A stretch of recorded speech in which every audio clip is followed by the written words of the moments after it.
blessing. And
tall, half wolf, half human. Yep, I yep. would be a little frightening. Yeah, and in these parts, they don't see wolfkin very often, so absolutely. They do see dwarves more often, but there hasn't really been traveling weather for a while, so you haven't seen any other dwarves come through for a while there, Fidon. Okay. What I'm thinking too is that once I've actually done my part, to follow the ritual as well, I might kind of go off, just do some, like some, maybe a dwarf spring music on my flutes, perhaps something For like that. sure, Yeah, yeah, you just can do something to that. kind of add some background music to it and see if that's received well. If you want to, you are allowed to do a skill check for this. We might be our campaign's first skill check. Okay. So if they're okay with me doing that, so actually I asked permission For sure. first. I don't want to do it, so I would ask permission of her before I do that. I think she would say that wait until the ritual is formally complete, so until Okay. everyone has partaken and washed their foreheads, and then it's fine because now we're supposed to celebrate the coming of spring, and why not? So Okay. she's kind of We giving clean you up. the eye towards that. We clean up first and then we party. It's the opposite of every other culture. Perfect. Indeed. But yes, you are definitely free to do so. And I'm gonna check here really quick because I do believe that your flute um, gives you +1 to your performance as a gear bonus.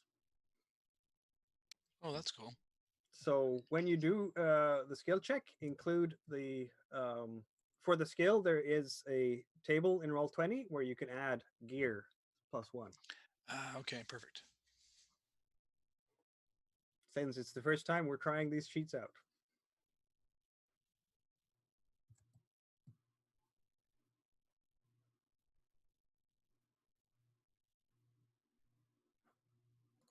But I'll roll that after everyone, after the ritual is done. I won't Yeah, do for the sure. No, performance yet. it's the Yeah. ritual. The ritual is completed. Everyone Oh, is okay. um, Doesn't take long. no. Well, it takes a few minutes, of course, to go through. It's very much like taking communion in church, if you will. Everybody has to take their turn and And say their there's forehead. only like 15 people in this town, so That's the Right. thing. It's not that many. So we use like 2 liters of water and we're done. yeah, exactly. So it's not a very big village. Okay, perfect. So actually, I'll just do a roll here. Sure. All right.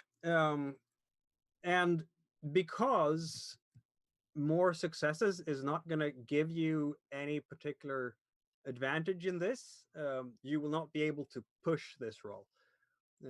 And pushing the roll, for those of you who don't know, would mean that you could re-roll any die that does not have a skull or the crossed swords. And if you do that, the skulls will hurt you or your equipment. So that's one of those things. But it also generates you willpower. So that's something to keep in mind for the future because you don't have any at the moment. You start at 0. Um, so you start playing on your flute. Everybody seems to be enjoying it quite a lot. And yeah, this is the time when people start to sort of talk to each other. You can hear the spirits are up. Um, they're relaxed now. Bring will who would Bring have considered to be your informal leader? That's going to be Fidan, right? Given your very high empathy. It's certainly not me. Since you are busy playing on your flute, you will talk to whomever happens to have the second highest empathy, which will be, in fact, I Marita. think it's Marita. Yes, it is. Oh, So, wise one in training. yeah. I understand that you're thinking of leaving us soon. I would like to. I have to pay off my some of the townspeople here were kind enough to let me stay on credit. So I feel like I should make good on that before we leave. So there's that. So we'll Of at course, least be around until I get my debts paid off. of course, of course. It has been nice having you here. More people with more hands and some nice music and helping out with bandaging the wounded is always welcome in this place. Oh, definitely, and we're happy to help. But we do really. Fidan, I think, wants to explore more of the world, and we would be remiss if we let him do that without us. Yes, you're. And he sort of looks towards, well, both Marita and maybe not Brennar as much, but certainly the others in the group. Yes, you're young and spoiled. In my day, we couldn't go explore, could we? No. And then he looks towards the kids and just, they hardly even remember the blood mist, I say. They have it much better than I was young. Winters then were harsh, I tell you. Which Brennar will remember, I'm sure. Well, Brenner probably remembers the time before the blood mists. No, he does not, in fact. I understand that he was there because he's like totally ancient. So Let Marita keep this notion. that's right. He is old. He is older than dirt. He is older than dirt. As you So, are partaking, they've in fact brought out some of that very precious dried mutton from that was prepared after they slaughtered a sheep for midwinter. So now they bring that out. It's almost the last of the dried mutton. They smoked dried mutton that they had prepared. But it's a feast, so it's really the time to partake of it. And as everybody's sitting there and having a bit of a meal, there is in fact a stranger coming walking into um, this area. Um, there's been you can basically tell this person has been rowed across because you do have a ferryman, someone who's standing by to get people across the river. He's been coming up from the south, and he's a human. He's middle aged, 40s maybe. Used to have, shall we say, not terribly blonde, but sandy blonde hair. But he's getting grayer around the temples. Big, very nicely combed out hair, beard. Um, but very much dressed in sturdy clothes, cloak made to withstand rain, and very muddy boots as well. And he has this huge pack on his back and a walking stick, and he's kind of just clambering out of the boat and loading on that big pack on his back and coming up. And as people are the kids are running down to see him, obviously, because stranger. And he's hello there, hello there. I'm Brenda, the peddler. Um, I might just have what you need. And he points towards his sack. Could I trouble you for a meal and maybe staying over the night? I have some coin. They seem willing enough to let him do so. I attempt to pick up a scent. Yeah, for sure. You will feel the scent of a lot of mud because he's been walking for a while. He is definitely sweaty. He has not had, well, I'm sure he had the chance to wash himself in the river on the way. But his clothes are still just infused with his bodily odor. He's been carrying those clothes for a good long while, like most people in these lands, really. Um, there is no Can scent there of um, anything untoward, such as blood or someone else's blood or things like that. So at least he's got I that just want to take note of it for later in case I have to track him. for sure. Yeah, Too bad. when he sees Frida, he'll kind of stop a bit in his tracks and, Frida trusts nobody. that's fine. He by his Don't expression eat them. and I wouldn't eat him. those of you with high wits will be able to see this. By his expression, he is surprised, but has seen Wolfkin before. Oh, look at that. He'll bow his head. Don't see many of your kind up in these parts. Yeah, no, most of my kind tend to stay to themselves. Indeed, if you pardon me from saying so, I did take a detour to avoid the depths of the Fangwoods. Probably smart on your part. You might not have come back out of them. I've heard some stories.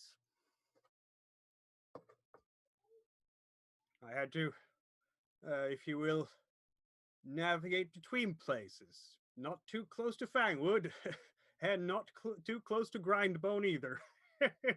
Yes, quite a journey. And he puts down his big pack. Grindbone. What's that? Oh, Oh, that's a nasty place. South of here. Follow the river, and you're bound to wind up there sooner or later. If you get caught in there, well, someone is likely to sell you off to the highest bidder. That's for sure. and Feden's actually heard legends about Grindbone. I've heard that it's a place as foul with slavers and cut purses, lots of Aye. thieves and people that are in there. Yeah. I've heard that too. What have you heard no, I about? took a different route No. to avoid that place. Where did you come from? Much nicer. So I'm asking, where did you come from? Oh, most recently, well, the biggest settlement I was to recently was really the Hollows. I'm a wandering merchant, if you will. I sell my goods in one place, buy some new things there, and then I go to the next place. I have some things in here in my pack if you would like to have a look. Mostly iron. Do you work on, like, can I get something from you and pay you later? I'm afraid, since I don't know where to find you. I'm here. I Now, don't think. will you Yeah, be that's true. here when the seasons turn again? Okay, I need money. So I do ask him what he's. I get it. I buy him a drink and ask him. No, thank you, Yeah. kind. To open it. We'll take a look at his pack and see what he's got to see if there's anything that can intrigue us. And Marita, maybe I can. Maybe if there's something there she needs, maybe I can. So I got some coins. I could possibly pick something up for her if she needs it. Oh, I'm gonna he go really hunting and likes see if I can find a deer I can sell. He really likes the beer, by the way, which is of course something that is something of a pride of Peddler's Rest. This particularly sweet brew that they make when they can, and they have opened. It's maybe not the last barrel, but it's kind of getting there because of course you had winter, so they've opened one of these barrels just for this feast. Yeah, no, he has all sorts of very practical tools and trinkets, forged material often. So axe heads, knife blades, even some of the raw materials like already tan leather, um, nails that you could use to for sewing, thread, all sorts of crafts materials that might be hard to get in a place like this, at least as far as he's guessing. And Oh, this thread. How would that hold up? Say if you were to stitch a wound closed. I haven't really thought of that, says the battler. Um, your guess is as good as mine, but it's good enough for clothes. That's for sure. Isn't silk thread best for that? Yeah, but really, I'll take whatever. I mean, odds are I'm going to be stitching you up. What do you prefer?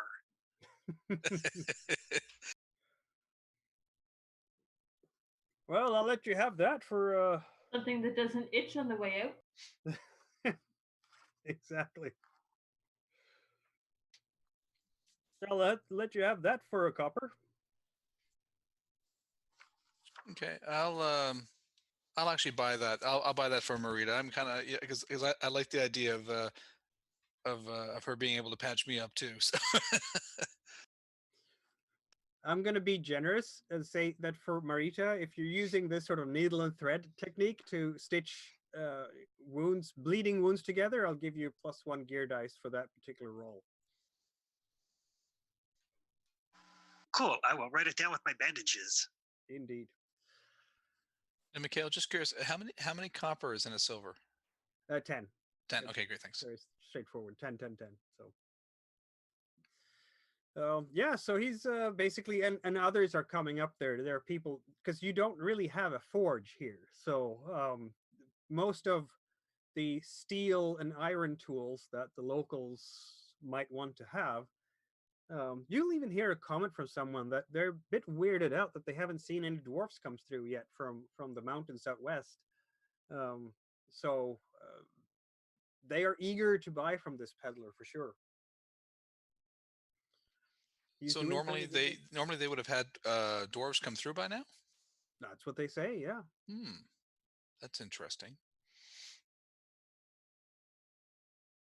I Yeah, wonder if you can something talk is to good. the shepherd, I suppose. She's the militia sergeant's partner, and she'll say for sure, yes, yes, sir. They typically come through here as soon as the ice allows, but we haven't seen any for a good long while now. Which, of course, you wouldn't know because you haven't seen them either while you stayed. No, they at least the previous seasons they did. I hope nothing is amiss in the mountains. And are there any other of the kin that haven't come by that you normally would see? Not really. Okay. That's the only guests that we could expect to see. Maybe some crew dwarfs from up north might come down here, but we haven't seen them yet. Don't know why. Okay. Which mountains would the dwarves have been coming from there? Oh, I fold out the mountains. There we go. Well, they come out from the west. Those mountains that are just north of Foylenmark. It's really just across down the river, across the lake, and then they're just about here. That's at least that's what they say. I've never been in those parts myself.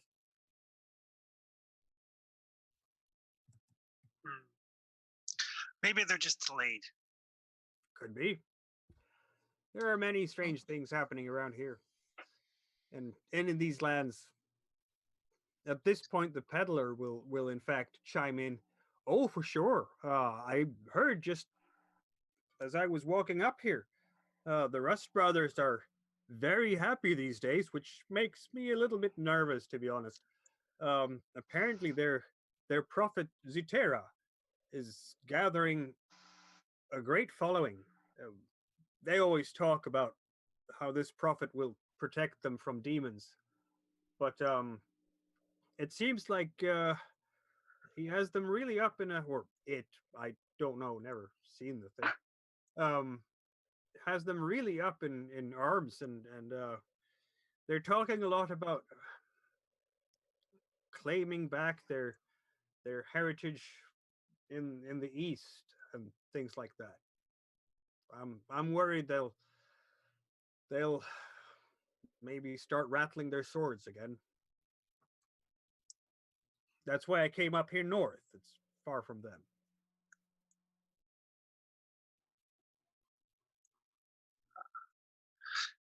All right. That So there might be a place we could go. We could go west maybe when we leave here at some point and check out and see what could be going on that way. There was a small river fort that I had passed about a half a day's march from here, where we could go and check that out, and as a kind of a waypoint before we go on. Yeah, I mean, there's got to be something out there other than this village. I mean, no offense, it's a lovely village and all 15 of the people, but there has to be something more out there. Well, So the as I said, I'm fairly certain I'm proof that there's something more out there. yeah. Well, I've done quite a bit of traveling there, and we could head west. There is the Fort River Stone. It's a little bigger than Peddler's Rest. We could go there once we take care of Marita's debts, and and it's mostly islanders and halflings there. But um, we could at least go and get some news and some gossip, see what's going on. Give me a day or two to hunt and a day or two to prepare the meat, and I can take care of Marita's debt. yeah, no, Brenda is Yeah. just kind of listening in, but he's also paying attention to the village customers that he has right now. Well, at the very least, it'd be nice just to get out of the village for a little bit now that the weather allows us to. So even if we strike out towards the fort and see what we find along the way, I mean, I'm Always sure good to be traveling. I'm sure we'll find some animals along the way that we can maybe butcher and sell back to the people here in this town.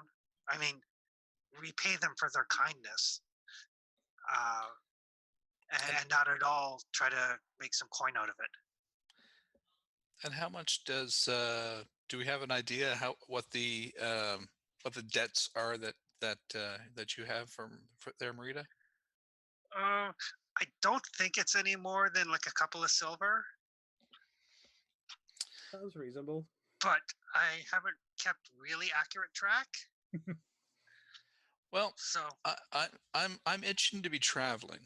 Now, one of the things that they did tell me from Fort Riverstone was that we would need to be inside before dark because they do have a bit of a goblin problem. But so we could leave. But I'd be willing to pay your debts here, and then you could pay me back over time, or once you heal my wounds and stuff. I'm sure that we'd be fine with that. I do have some silver that I could do that with. Goblins are tastier, so I've heard. what did you say? Tasty? So I've heard. Yeah, let's find out. I'm pretty sure. I don't know. Are goblins? I've never even seen a goblin. What is a goblin?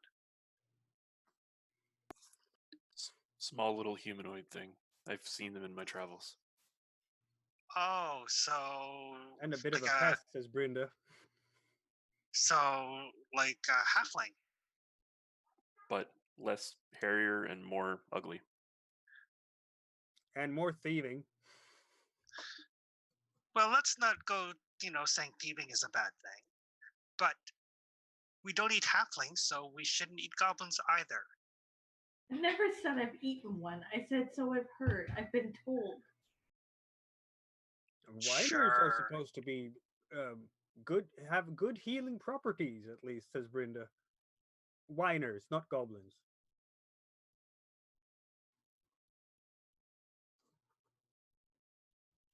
So what do you think? Should we? We'll do that then. We can. I'll. It'll hurt a little, but I'll take care of the silver so we can get on our way. Yeah, I mean, I was just going to see what we can scrounge up around and maybe pay off my debts that way. But if we want to do this, you said we have to be to the fort by dark.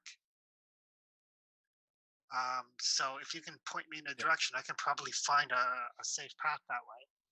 Yeah, and that's what they had told me, was that to be there before dark. But this is now, Mikhail. So it's kind of late in the day here now, right? Yes, it is. Yeah. So Staying I would until the suggest next waiting morning. until Yeah. tomorrow. But it is it's about a half day's march west of here. Okay, so if we head out in the morning, then we should be there in plenty of time. Agreed. Okay. Sounds like a good plan to me. Yeah. Well, maybe the rest of the day, though, we could take a little skirt around the village and see what we can scare up for game. I mean, I can't be the only one that's tired of dried meat. Yes, I would like to hunt something. Indeed. Then what direction would you go, I wonder? Going into Roll 20, you're obviously in Peddler's Rest along the Elia River where it meets the river, the Wash. And well, you have areas all around Peddler's Rest that you could go into. So if you the neighboring regions, if you will, mostly plains, except if you cross the river into um, the hills on the opposite side. But that's really up to you. I would probably go to what I know is the closest forest, because that's what she's The used to forest hunting. is, in fact, half a day's travel away, the closest that you can get. Okay, yeah, that's probably too far then. So Yeah. the best bet would be the immediate vicinity, which is still just plains. There might be some copse of woods here and there that isn't big enough to be, a big forest, but might still contain some game for sure. Okay, so she would go to the closest little wood and um see what she can track. I'm specifically smelling for like deer or something larger, but if I can only find like rabbit, then that's fine too.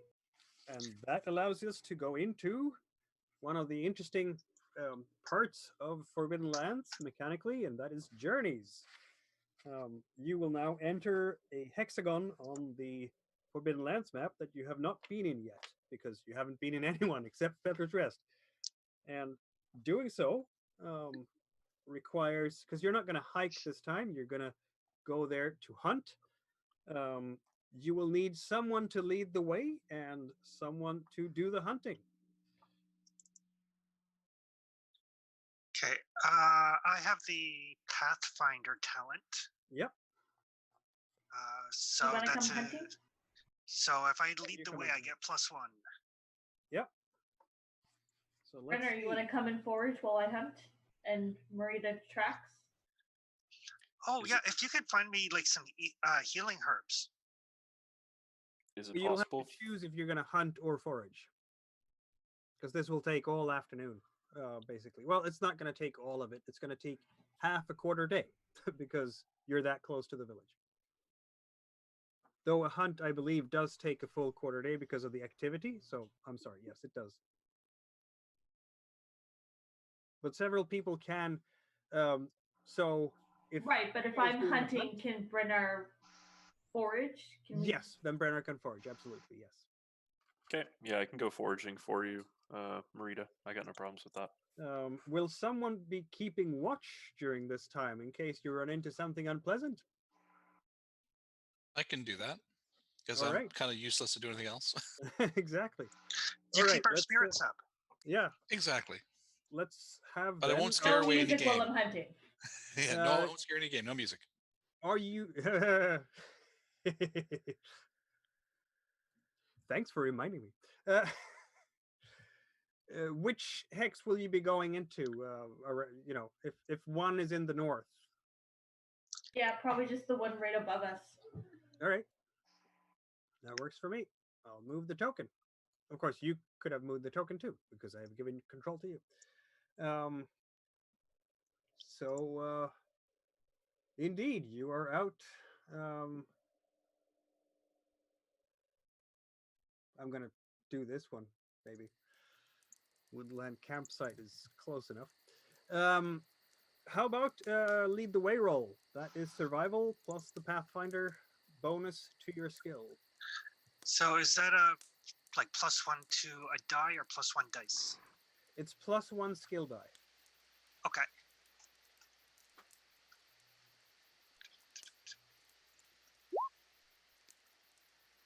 That does not look terribly good. You can push the roll, but then you will hurt yourself. And then you cannot push the 2 skulls. You can only push the other dice. But you will get 2 willpower Yeah. points at least. I will. Yeah, I'll push it. Alright. So I'm re-rolling 3 and 2 skill. Exactly.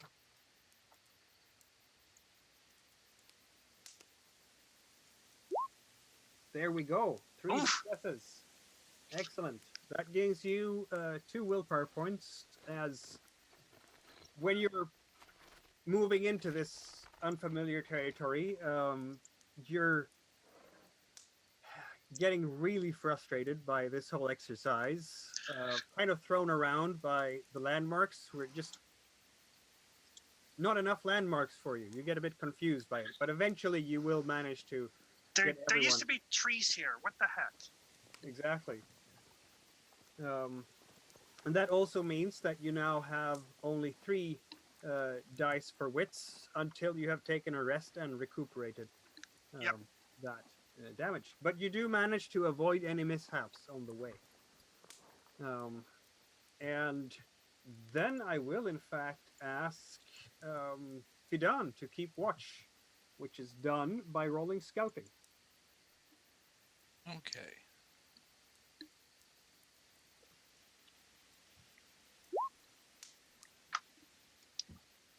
That did not go terribly well either. No. You want to push that roll. I think I will, actually. Okay, then you can already roll 2 attribute dice. So base dice.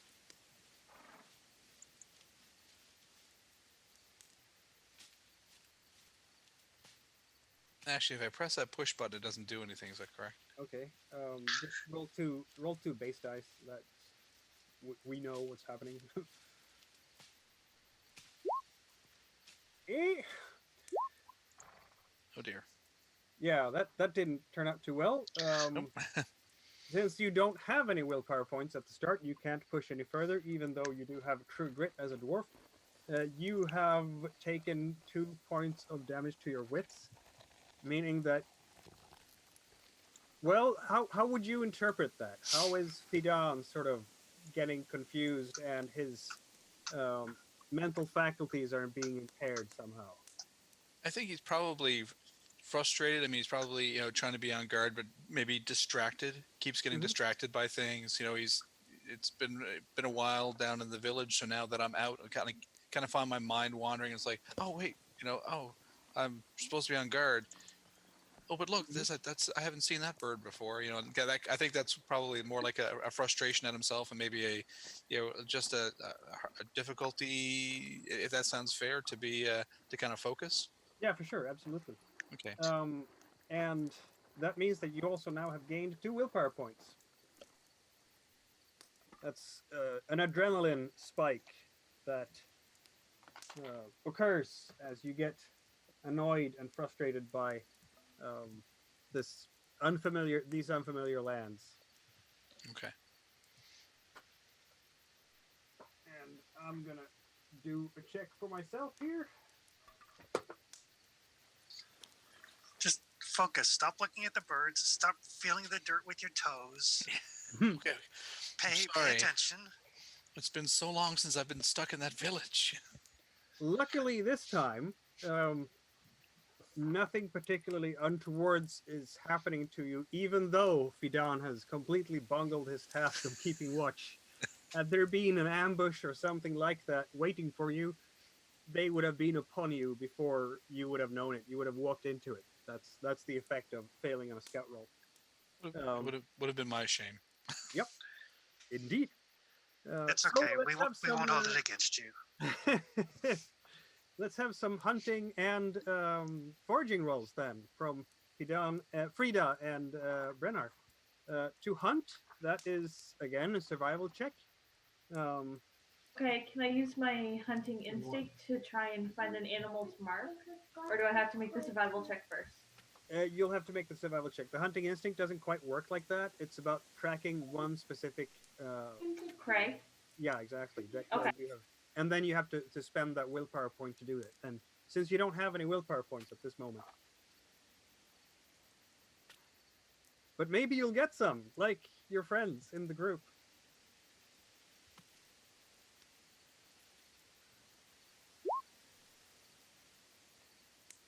Okay. Again, do you want to push this roll? You can roll both dice again because you didn't get any skulls or. I will push. Okay. So I do survival and then push. Yep. Or just roll the skill straight up again because you didn't lose anything. There we go. There we go. You did succeed, but you also take a point of damage to your attribute. Again, adrenaline spikes, anger, frustration, perhaps. Yeah. But you do find some kind of prey. Please roll There. d6 for me. Let's see what kind of prey you do find. D6. I don't have a D6. It should be possible if you go into the dagger sheet to just push a base die, basically. Yeah, there's just not a base die there for a D6. There's 2D8. No. Let's see now. I'll have a look here. So if I go into the sheet, if you just you have a dice pool right in the middle of the sheet, and if you just click the one there on the base, that should do it. Oh, okay. I hope. Oh. That maybe. Did it? No, that didn't do the thing. Okay, I can try it on my end. Sorry. That's fine. Did it work? No, it didn't. Okay, I'll just roll 1d6. There we go. 4. There we go. So, what you find, in fact, is a fox. Yep.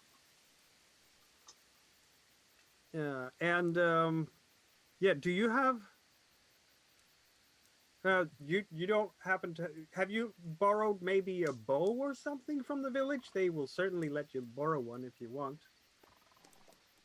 Or maybe some hunting equipment, because that can help. Snares? Or we can say I borrowed a bow. Yep, okay. I've got a snare you can borrow. Okay. Yep. I will use Marita's snare. Okay, roll for marksmanship. Okay. Yeah, either a snare or you have to decide if you're going to use a snare or a bow. If you're using a bow, you roll for marksmanship. If you use a snare, you use survival again, but with a +1 modifier for the actual snare. I'll say I borrowed a bow. Okay. You'll have, and this goes for both tools, you'll have a -1 on your skill because it's a fox, kind of hard to catch that way. That means 1 less skill point towards that. Do you want to push it? That's only 4 attribute dice then. Sure.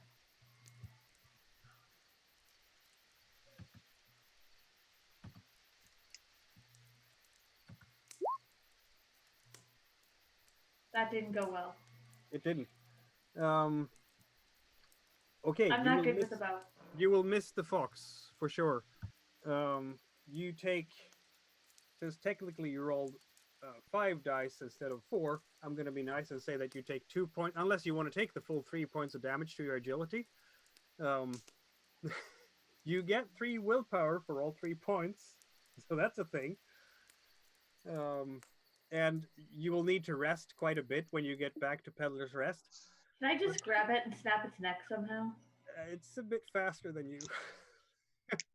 I'm bigger than it. And it will not stay still. So you try your best in just shooting this fox, and it just runs away and maybe laughs a bit at you, which just makes you even more frustrated. And then you sprain your ankle pretty solidly in a gopher hole as you chase after it, and that's why you took the damage. I will try very hard not to laugh. Raynar will be laughing.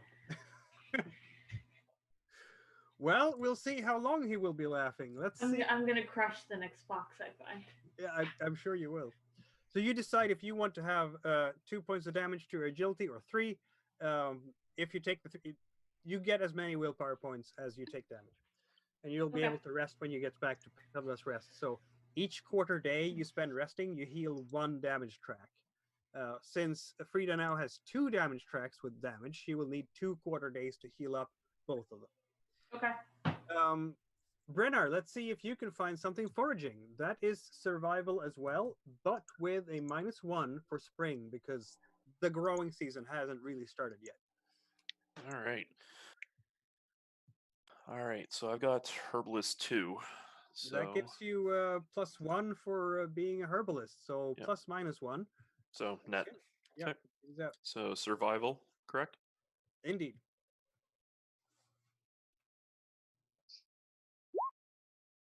There we go. You have succeeded in finding one vegetable or edible something. If you want to push the roll, that's allowed in this case because each success will give you one more edible um, uh, plant, a root, what have you. But you can only roll then one attribute and one skill die because the other 3 there showed skulls and crossed swords. Yeah, I'll just probably at least take something back to camp. This is your opportunity to get 2 willpower points. As a sorcerer, you will need them. Yeah, sure. So I'm gonna go ahead and push it then. Yeah. So 1 attribute die and 1 skill die.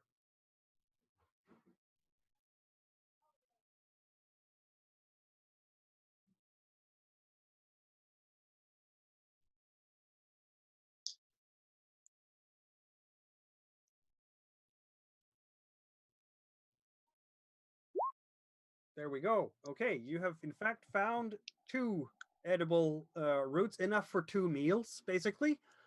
So that's more success than Frida had. But you also have taken 2 points of damage to the attribute and gotten 2 willpower points from that adrenaline spike. Perfect. So after this quarter day of interesting little mishaps out in the fields, you can see far to the north the edge of the forest. And yeah, it's been a really frustrating afternoon. I'm going to say, add to your miseries, I'm going to say that it's been dribbling one of those chilly spring rains that is going to make, you know, down the line, going to make everything very emerald green and lovely. But right now just feels annoying and reminds you more of winter than the coming summer. So when you return to Peddler's Rest, you're cold, wet, miserable, tired. You have all either, you know, you're tired in your head, you can't think straight, or you have, you know, sprained your ankle, and bit of a limp. It's just not been the best afternoon after such a nice feast that you had when you set out, and all you have to show for it is basically um, 2 potatoes. A carrot. yeah, a few carrots. A We fox got we are away. we are not cut out for being adventurers. No. We are. I mean, I like adventuring, but I tend to like my adventuring when I can go from village to village. Speak for yourselves. Well, in this case, you kind of sort of can because I mean you're close enough to for Riverstone at least to not have to do too much foraging. And who knows, you might develop those wilderness skills as you go later on. I'm usually pretty good for foraging. It's just I'm not used to feeding 4. This is true. Yeah, and Yeah. We'll this would take have those lasted carrots and make a delicious carrot soup. It has nothing to Exactly. do with your old Um, man eyes. Yes, indeed. In fact, Frida would have to cook this nice meal now of 2 vegetables because, you know, otherwise it's not proper food, is it? You know what would go really good with these carrots? Like a fox. A fox would have been great. Yeah, some meat in with this stew would be great. Bite me. Is there when we get back to Peddler's Rest, is the peddler still there? Yes, he is. Brenda, he doesn't happen to have any like beef jerky or something on him, does he? He does have some beef jerky in his Oh. pack. Yeah, he had to have Oh, something to chew on while he was going. Is he willing to part with some that I'd be willing to, trade him a carrot. Yes, you can do that. Yeah, why not? But we only have 2 carrots. Exactly. Uh, Or uh, he could sell you it if it's enough to make food on. does Otherwise, he? he'll just be nice and give you a little bit for spicing up the meal, if you will. I'm just looking for something so that a little bit of meat, a little bit of something. I want to make sure that Frida feels good too. She needs a little bit of meat. You know, She does need some she meat. does meat. Yeah. So yeah, so does he have enough that I can get some for the soup? Maybe for a cupper or two. For a copper too. Okay. How about I'll try to persuade. I'll do a copper, 1 copper, and persuade him. Maybe I'll turn on the charm. Hey, I'd love Fir- to. First carrots of the season. You Yeah, know what? Given exactly. Yeah. given just how charismatic Fidan is, he'll unless you want to do a contest, of course. Well, if it's okay, I mean, I'll if he'll take the 1 copper, I'll take I'll just do that rather than risk it. Yeah, no, he'll give you he'll give you some for a copper. Yeah, for sure. It's not Okay, a full perfect. meal. It's just complementing the meal you already have. There we go. You'll be fine with that. Yeah. And that means, of course, yes, you do need to eat and drink today. Are you going to take of any of your consumables or of the things that you've just scrounged up? For Brennar, the loot of the fields would have been good enough for 2 days, but now there's 4 of you, so it's going to be good enough for half a day, basically. So 2 of you will not have to roll for consumables. The others will either have to trust to the good-hearted nature of the villagers or use your own foods as you want. In this case, the villagers are very nice, so they will, in fact, it's the feast day. Of course, they will allow you to eat and drink here. Oh, good. In the meantime, while they're doing that, I'll get. Oh, sorry, Jess, I can't remember your character's name. Frida. Frida. I'll get Frida to kind of prop her leg up on one of the chairs, and I'll take a look at that ankle. For sure, that's a healing roll. And I won't be very gentle about it too. It'll be like, oh, the poor wolfie got its paw stuck in the gopher hole chasing a fox.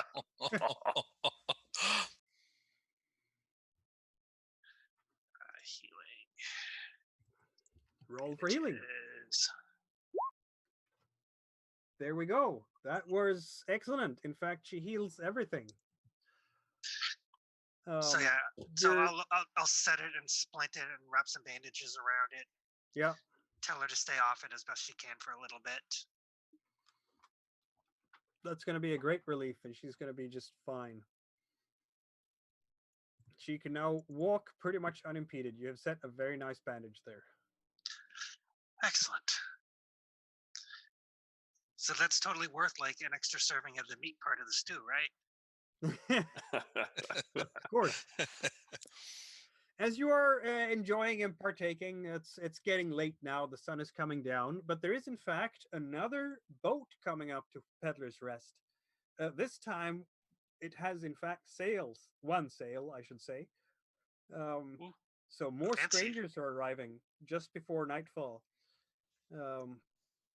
And again, the children run out to greet these strangers. And again, the boat will be moored by the pier, and they're sort of this boat is fully loaded with crates and things, and it's a couple of fairly sturdy, well-built humans that are starting to offload things while their commander, their chief, their leader turns out to be young halfling lady dressed in good quality traveling clothes. She looks every bit the matron, every bit, she's absolutely commanding these people. You do this, you do that. They obey without hesitation. But she's also exuding confidence, warmness, kind of like a nice older sister, maybe. And for some of you, this will be the first time you might have seen a halfling before. I thought Marita was a halfling. No, I'm human. Ah. I'm And a which full-size direction? person. Which direction did they sail from? Like, were they coming from Varda, or were they coming from the other direction? Were in fact coming from the coast. So Coming from they've the been coming coast. from Okay. the east. Okay. I'll go The ask if same they direction. need any help unloading. Yeah. Oh, absolutely. She'll be very happy. She'll look and say, "Oh, thank you very much." And she's kind of echoes Brinda's sentiment of we don't see Wolfkin very often in these parts. But close to the Fangwoods, there are halfling settlements, so Yeah. that's not going to be that she would have seen Wolfkin before would not be strange to Frida as such. Yeah. Brainar will also go over and help. She's introducing herself to Bryn the Elder. She calls herself Rosalind. Rosalind Deepwell. I'm just gonna help myself to like any stew or soup that may have been left while these people went off to be magnanimous. Thank you very much indeed, she says. She's very courteous. And she is she's a trader as well. Yes. Okay. Yes, she is. But obviously on a bit of a bigger scale than Brenda. Yeah, seems like it. Yeah, as she's talking to Bring, apparently she hopes to meet with trading dwarves to buy some of their iron, basically, and bring back, because that seems to be very high quality ore. As far as she can tell, that's what she hears anyway. I asked her where how long she's planning on staying and where her next stop is. Oh, I haven't quite decided yet. I wanted to see what the river was was like a bit upriver. I might go down south from here, or I might, because I was expecting to find dwarfs here. That's what I was told. Yeah, we were told that they've not come down from the west like they were supposed to around this time of year. I guess it's something is amiss, perhaps. Is Bodgar around? Brinda, you mean?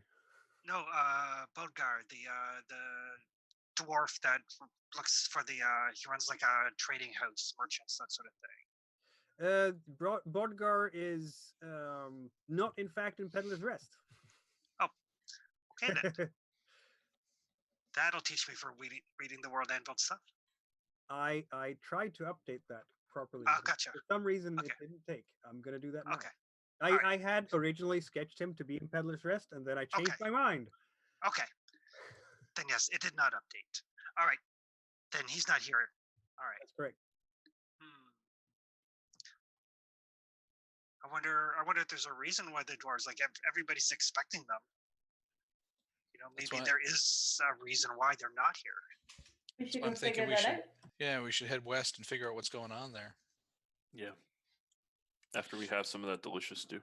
Oh yeah. But if Rosalind, if I could convince her to go west, we could maybe catch a ride or something rather than have to hike all that way. Yeah, true. Don't know how big her boat is. I mean, would you have room for four? Especially where we're extra muscle. Yeah, that too. You're extra muscle. You might be able to fit, but she's thinking of going south for the moment. Okay. Maybe.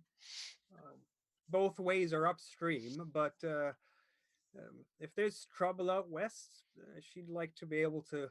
Well, she's looking, kind of glancing towards her wares. And what kind of wares does she have? She has, in fact, lots of foodstuffs that keeps well. Oh boy, more hardtack. Yes, but also, in fact, well-preserved grain. Any meat? Some, yes, some. Okay, some well Could preserved Oh, grain. That would we be. possibly talk about trading some labor for food? She'd Could be you interested in that. negotiate Yeah, that? yeah, she could be interested in that. with Um, grain, Frida could make some bread. At least it's not hardtack. Yeah. exactly. Because I think if I have to eat more of this hardtack stuff, I'm probably going to kill somebody. No, she. I mean, she's open to take you on as laborers if you want to work for her. She would definitely feed you.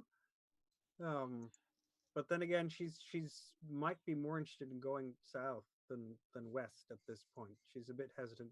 Maybe she can be persuaded. This is an excellent time to exercise your persuasive capacities. Feed on.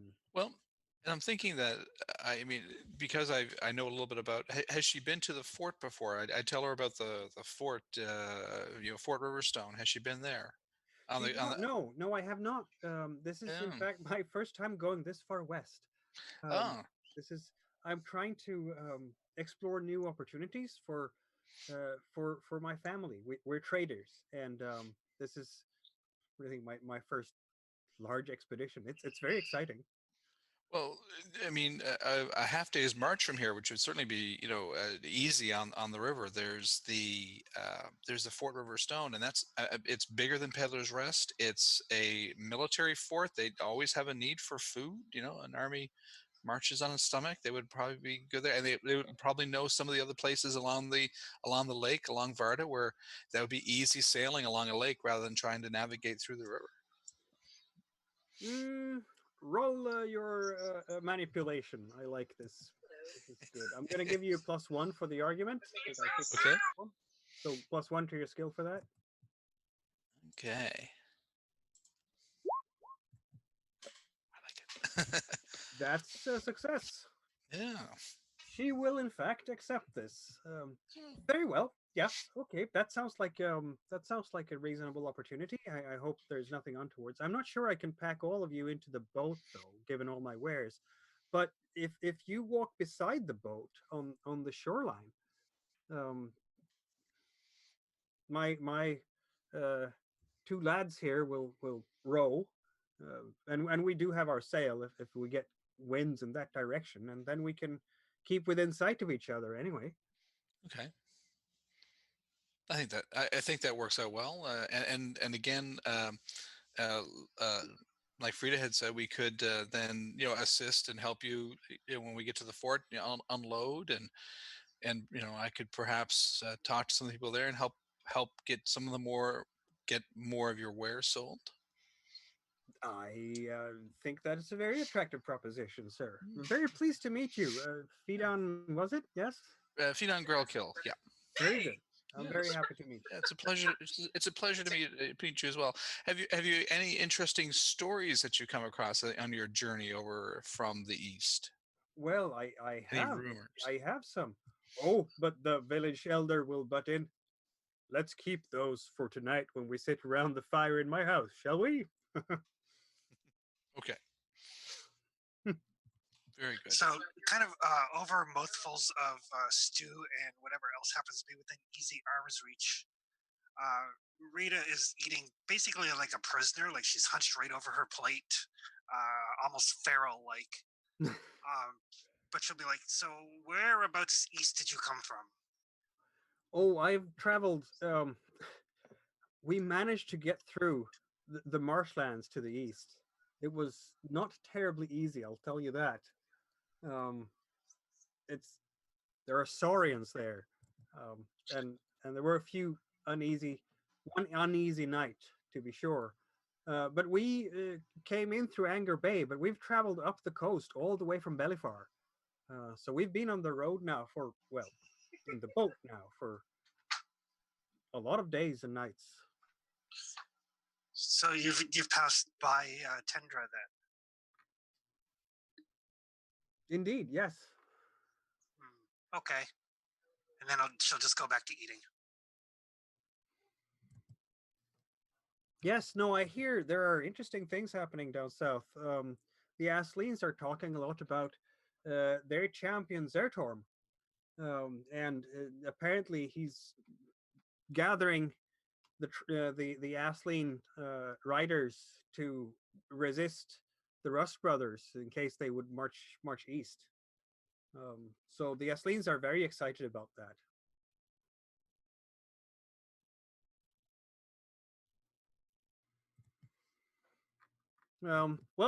I guess that you will all be gathering in Bring's little clay house, which is going to be very crowded with all of you and the two peddlers and their retinues for the night. But at least you have a nice fire. You're out of the wilds. You're out of the um, uh, rough weather. You've all filled your stomachs and um, wetted your throats. And West my ankle. yep, but you had your ankle all nicely tied up there. So all those. Just don't step in any more gopher holes. You'll be fine. Those gophers so- just need to stay the hell out of my way. How does a foot that big even fit in a gopher hole? That's why it got busted. Exactly. And they will be trading some stories with each other. And Rosalind, she heard something really interesting. One of the people they met before they went into the marshlands was talking about something called the armor of the gods. Apparently, you see, a long time ago, in the age of the Blood Mist, a jealous raven sister sought an artifact, some kind of holy armor, said to be created by the gods themselves. And she wanted to prove that her honor was greater than anyone else's and traveled to a tree located close by somewhere in the Vivint Plains. And as the legend goes, she was murdered by righteous elves for trespassing into their lands.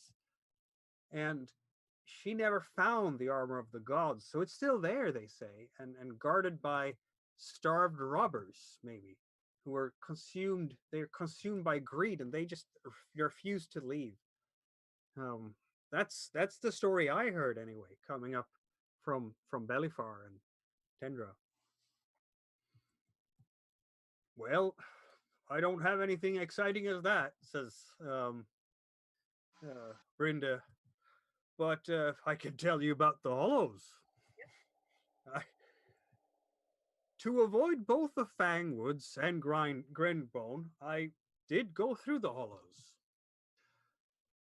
I don't know if you've ever been to that dump. It's a No. village at the back of Beyond. Cowards and milksops hid from the blood mist, and that sorry excuse for a village waiting for better times. But they were unaware of one thing, so the legend says, that their peaceful village was built on a site of blood and death. And when I went through there, for sure, they were talking a lot about how they were honoring the dead. Said to be haunted, that village is. I didn't stay long enough to find out. But that will be down in the south, at least.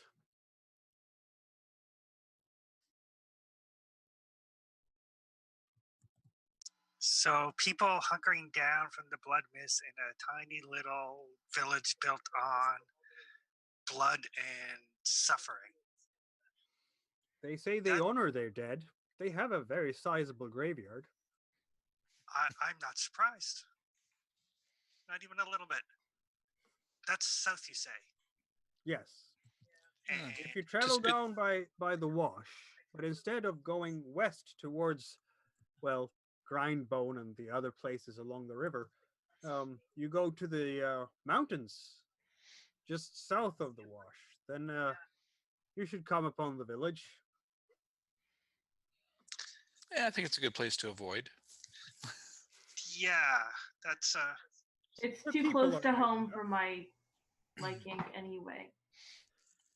The people I there think are nice enough. I just didn't stay long enough to, discover the truth of any possible hauntings. I mean, I heard about something that's like a little bit closer to us. There's supposed to be ruins not far from here, near some water. A place called Falendar. One of my people in Asline. He was greedy. He sought out this monster with golden claws. Traveled near and far. Finally found it in the ruins of Falendar. But he slew the monster, slain the monster, slew the monster. He killed the monster. But then his sister betrayed him and killed him. But she couldn't carry the treasure, so she hid it in the ruins. So there might be treasure there, but the people that told me this said that it was also the home of ogres. Now, I'm not entirely sure what an ogre is or where it fits on the hierarchy of bad stuff, but there's that. I think it's slightly worse than me. The people around, both Bring and Brynda, who have traveled Bring hasn't traveled a lot at all. He stayed in his hut during the Blood Mist, and at most he's been to Fort Riverstone and back, but because that's about as far as you can get in half a day. But yeah, he will nod and say that ogres. I've heard about those, and Brynda will certainly say that I haven't seen one, but they're supposed to be terrifying. Large, at least as large as Frida here. Would you say they're more or less dangerous than, say, a fox?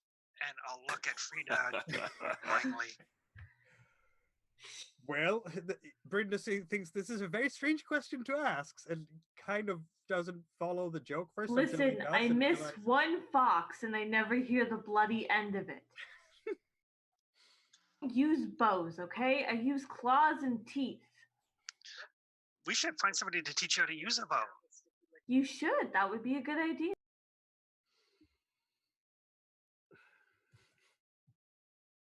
What's really funny is I have marksmanship on my damn sheet, too. Maybe we can get you a spear. Might be better. Might be more useful. Would it be better? I don't know. Well, does Rosalind have a spear? Excuse me. Or at least spearheads? Spearhead. Actually, that's something that maybe Brynda is carrying in his pack, because that's. But you would have to roll crafting to create a spear. If you can get the spearheads, I might be able to make it. Yep. I kind of sidle over to Brendan just to find out if he has one of those. If he has a spearhead. Yeah.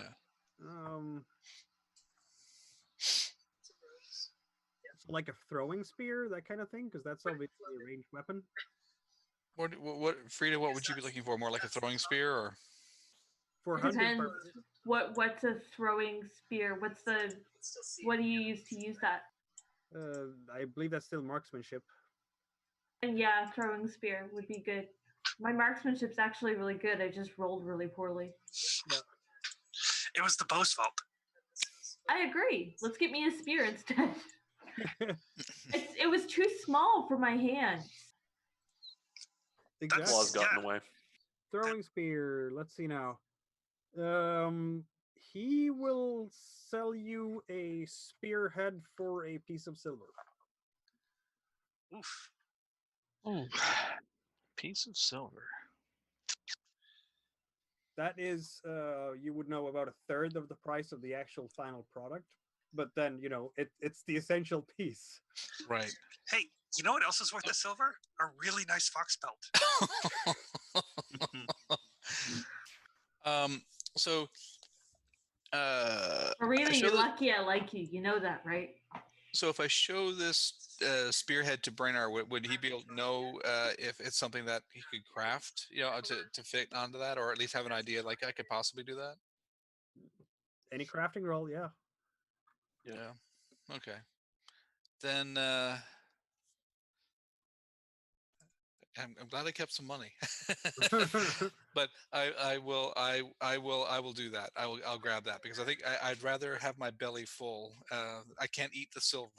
This is true. It's a good thing that we have Fida to like finance us. Yeah, I know. Yeah. Well, actually, not for much longer. I didn't have that much to start with, but I had enough. Okay, we'll do that. We'll okay. So I will get that, and I'll give it to Brainerd. All right. Yeah, Brainer, roll for crafting. This will take a while to do, but you do have this evening, so. This is why I've suggested we start doing some work for food. Yep. Yeah. Yep. 1 sec. You have a decent crafting skill there, so should work.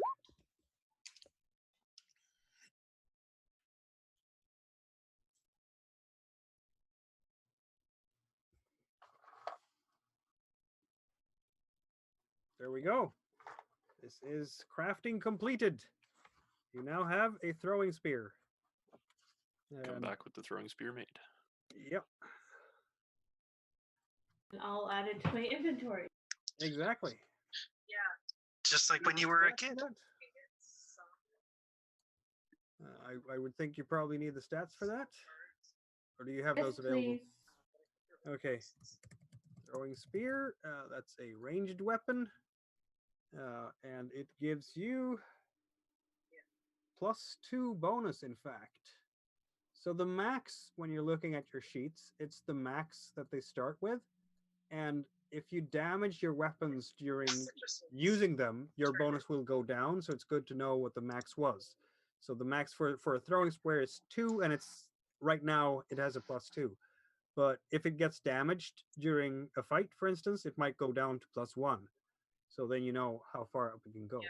How much damage does it do? It does a 1 point of damage in basic. And the range is in fact short. Okay. So that's how that works. Which means that you can throw it about 20-ish meters or so. If I remember correctly, I think it's the base damage and then any extra successes you get add to the damage. Yeah. So when I'm using that, am I adding my strength to throw it? No, it's no, that's marksmanship, you said. marksmanship. So, yeah, it's marksmanship. So it's dex and marksmanship. And the first 6 makes sure that you do that base damage. Yeah. And then the second 6 and beyond adds even more damage. Okay, that makes sense. Or potentially stunts. I mean, in some combats, you might want to just maim an opponent, like nail their arm to the wall so they can't move or things like that. So that wouldn't do extra damage, but it creates these specific stunts or effects that allows you to maybe help out in other ways. Hopefully this fits her hands a little bit better. Maybe. So yeah, you have that nice evening around the fire in Bring's house. Tell these stories to each other. Did anyone else want to share a story? My stories give nightmares. I will definitely share. I mean, it's what I do. Indeed. So I will share a story. I'm trying to think. Do I have a story to? Let me just make one up. I'm trying to think if there's somewhere that I had been or something that I had heard about.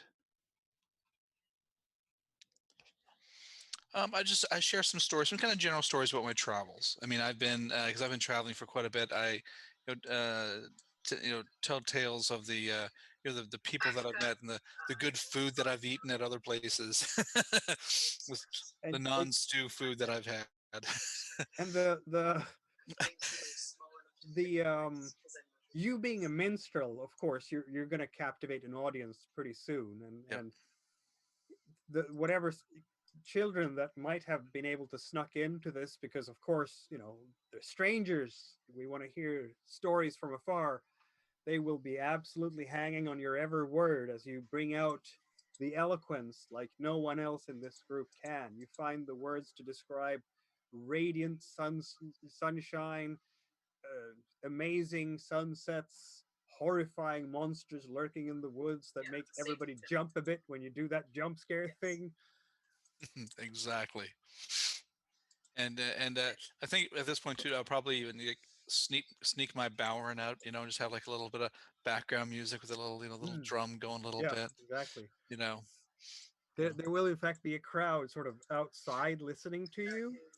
Oh, And you will all in fact be invited to have another draught of beer or several because he is entertaining you, and they will appreciate that and pay him duly as the minstrel he is. This is why he funds us. Yes, exactly. And it's a good evening in Peddler's Rest. Very cozy, very, it's like you're invited to their homes. They're very hospitable to you. Let's hope it's not the last such evening you get to experience in the Forbidden Lands, we want to have some but it good. may be.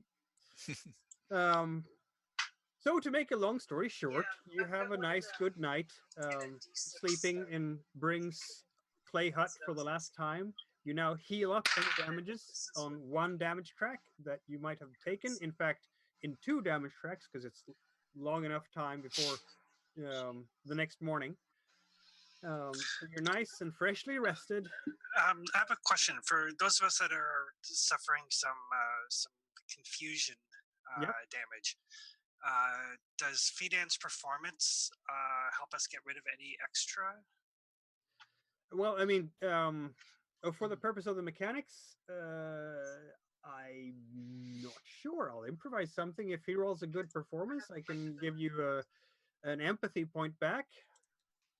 It's actually my wits that's damaged. Yeah, I don't think Uh, it would apply to that. yeah, My my food ahead. will do that eventually. Yeah.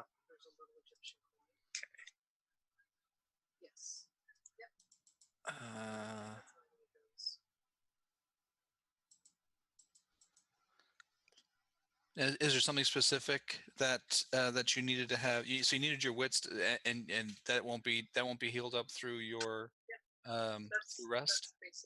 I It will will be heal healed up by the some rest. of it. Okay. But in the meantime, I will also, since I know Fidan is feeling a little bit down in the dumps about how he wasn't as perceptive as he should have been. Because if I remember, you took 2 damage or 3 damage. Took 2 damage, but Okay. but what I was going to say is that I actually do have the Path of the Hymn. It's a number of your comrades equal to the number of willpower I spend, and within short range, each recover 1 point of damage to an attribute. Oh, that's great. Yeah. Well, yeah, that would. So yes, it's the talents that would do it, not just the performance as such. Yeah. But so I will remind you that since you will get your wits back by sleeping, there's Right. no particular reason for you to spend your willpower points right now. Oh, okay. But we heal 1 or 2 overnight. You heal the entire track, one track completely. Oh, I misunderstood. I thought it was 1 damage. Nope, it's the entire track, but only the one track. Except if you are an elf, in which case you can spend a willpower point to heal all tracks completely for 1 quarter day's rest. They heal faster than anyone else. Okay, that answers my second question then, because I was gonna use a spell to heal up Fidan, but if we can heal overnight, then I won't have to worry about it. Right. Correct. Perfect. So a new day dawns, and it's not raining anymore. It's a bit windy, maybe, but it's north of plus 10 degrees centigrade. It's a good day to travel. Excellent. I'm hungry. What's for breakfast? Hardtack. I am easily motivated by food. Sue me. Yeah, it's hardtack and possibly some jerky. Yeah. I am not that motivated. Maybe some porridge. Yeah, because they could possibly buy some grain from Rosalind and make porridge from that. They do have cows here, a few cows, so they can use that to supplement the morning. And if we're helping out Rosalind, then we could possibly get some, maybe have some meal provided, a breakfast meal, maybe eat with the crew. Indeed. Yeah, okay. yeah, she will. Yes, she will consider you her hirelings and do that for sure. If they have cows, could I have made some like cheeses or anything like that? Sure. Yeah, you could have done that. Yeah. Um, you can make. I think it's your chef talent allows you to make a lot of food. If I have access to a kitchen, I can make 12 portions. Yep. You have access to a kitchen. Well, if you're going to make cheese, then I will do my job, and I will go and milk the cows. Okay, and I will make some Okay. cheese. Yep. All right. So you're gonna spend a quarter day before you leave. Yeah, I think You'll getting still ready. be able to get to Yeah. Fort Riverstone before nightfall. Okay, 'cause Yeah. we definitely want to do that. I will make some cheese and breads. Excellent. So you can actually, in fact, make 12 food, is what it is. If you have enough milk. Let's see now. You do have a pasture.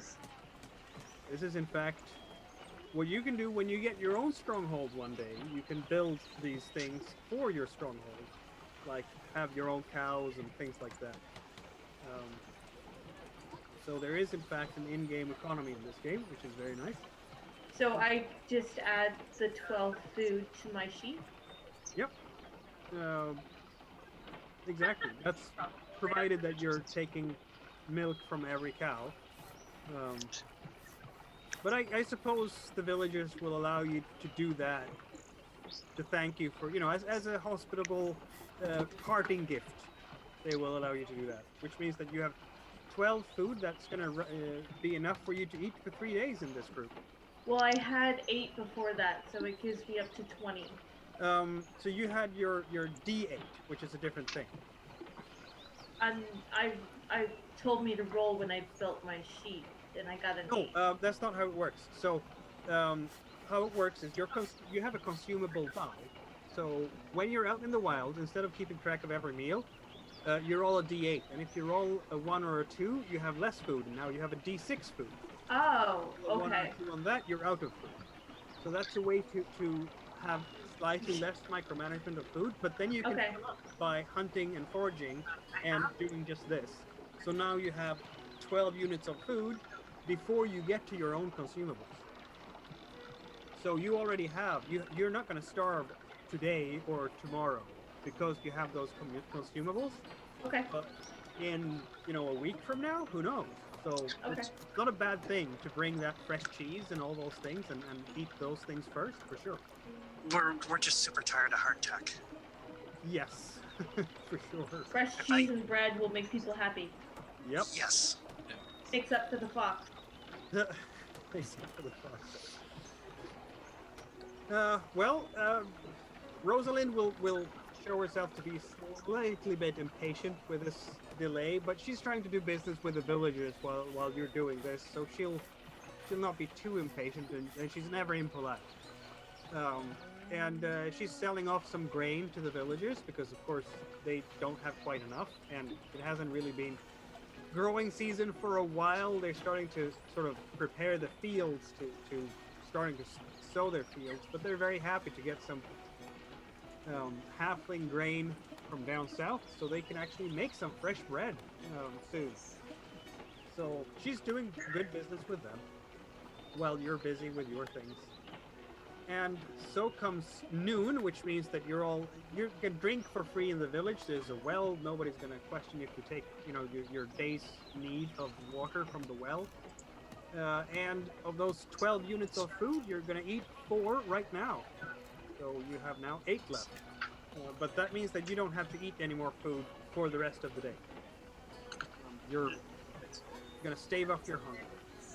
And I suppose that you're then off towards Fort Riverstone, in fact. Packing up your belongings, waving goodbye to the villagers. As you start along the riverbank, all the children will come running around you for a little while, just because, you're leaving, and some will dare the others to go as close as possible to Frida without getting the fangs, the growl and the snarl, as far as they dare. Frida's nice. She likes the children.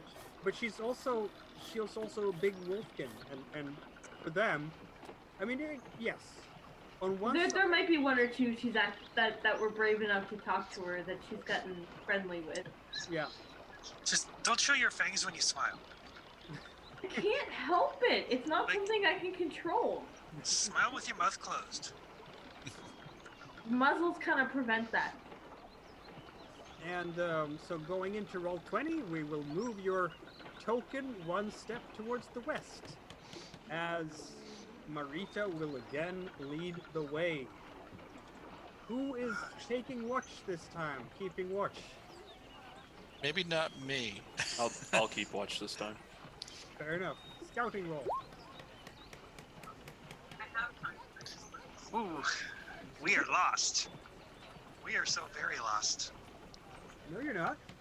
That's a Oh no, that's a yes. Sorry. success. Yes, that's a Swords are a success. good We are sign. not lost. I thought we were lost. And Joshua has rolled a crafting, but not a scouting roll. So, okay, let's see if the scouting succeeds. It does not. Do you want to push the roll, sir? Yeah, I'll push it.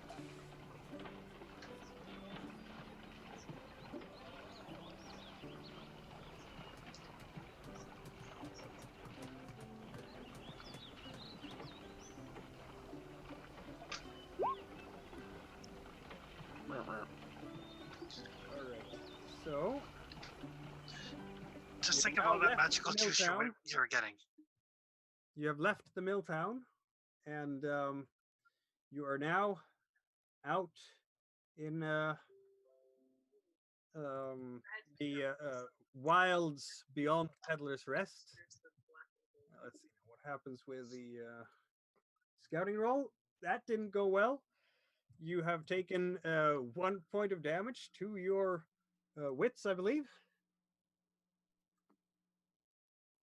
and not been able to see any problems ahead at all. There doesn't seem to be any danger on the road. Not much Great of a traveling. road here, to be honest. More like a riverbank. I mean, that's what we're doing. We're just following along the riverbank kind of thing, or Yep, exactly. And let's see now.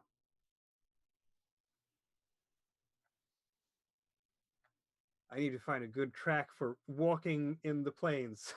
Just too distracted by all the pretty flowers. Yeah.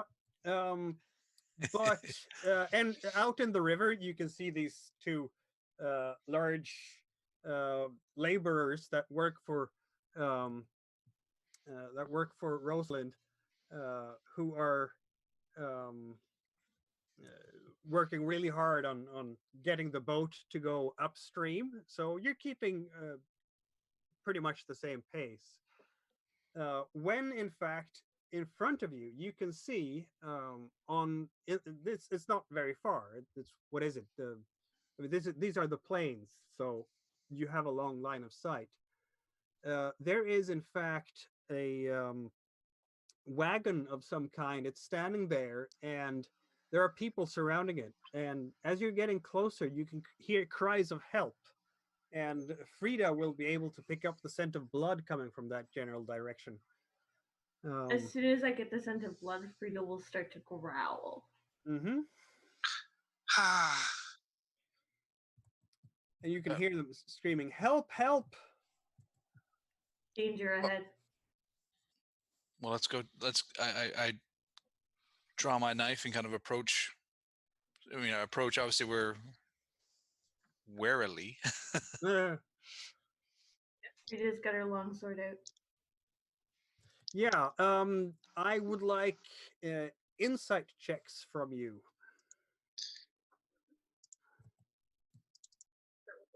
Insight. And I'm gonna allow, in fact. Yeah, go ahead. That's.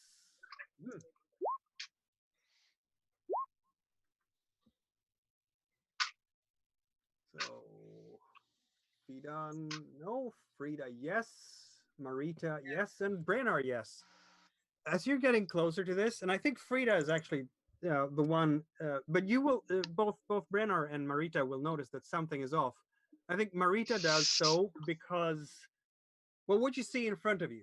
first of all, it's and this is by now say 50 meters or so, and you're getting closer and closer as you're kind of hurrying up the steps a bit. It's a wagon standing there in the middle of a road. In fact, there's a small patch of road here. It's this road does not stretch all the way to Peddler's Rest, and who knows how long it goes. But this is not uncommon in the Forbidden Lands that out of nowhere a road appears because it was there before the blood mist maybe, and then it got overgrown in parts. So that's not in itself strange. Um, and there's a group of about maybe 4 people there, and they're kind of leaning towards on the wagon, and one of them is sitting and holding their hands over their stomach, and from afar it really looks like their guts have spilled out into their knees, and they're just panicked about it. And someone is holding their heads, their hand on their head. It looks like they've been attacked by something or someone. But here's the thing. Marita, who has bandaged wounds before, as you're getting closer, you will notice that they're not behaving appropriately as if they have actually been wounded. That person who's holding those guts in those hands should not be this level of aware. And Frida, that blood smells awfully much like pig's blood, not human blood. And Brennar, you will notice that someone there is sort of trying to tuck away a club under their um, where they're sitting. So This is an ambush. you are now within bow distance, I will say. What will you do? I will wait for our wolfkin to decide what she's going to do. Fair enough. So they're human? Yeah, for a human. How large are they? Did they look like burly? They're physically fit enough from this distance, you would say. You can't see at this point any ranged weapons at all among them.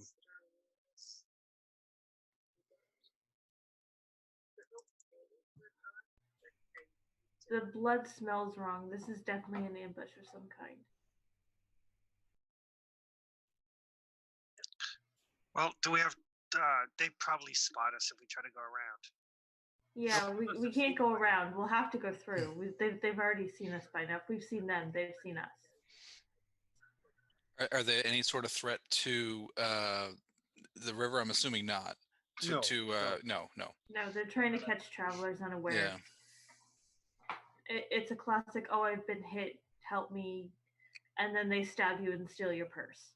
Right. Joke's on them, I don't have one. I'm not sure if they'd be dumb enough to try it with me around, but there's no accounting for taste. You could always just kind of threaten them, before we even get close to them. I could let Marita get close, pretending to want to heal them, and then if they attack, I'm there to immediately rip their throats out. Or you could just say you're going to, and we tell them that we have the mighty wizard Brunner who's going to blow them up. And we'll see if we can make them run. Jokingly enough, Bremar gets out an oil lamp out of his backpack. Yeah. That would raise the power level by 1, I believe, yes? Yeah. Let's approach with caution, obviously. Yeah, you're approaching with caution. I will, in fact, take you to the roadside, if you will. Ooh, a map. There we go. They're basically sort of cluttered up here, these 4 people, and I'm going to put your tokens on the map as well.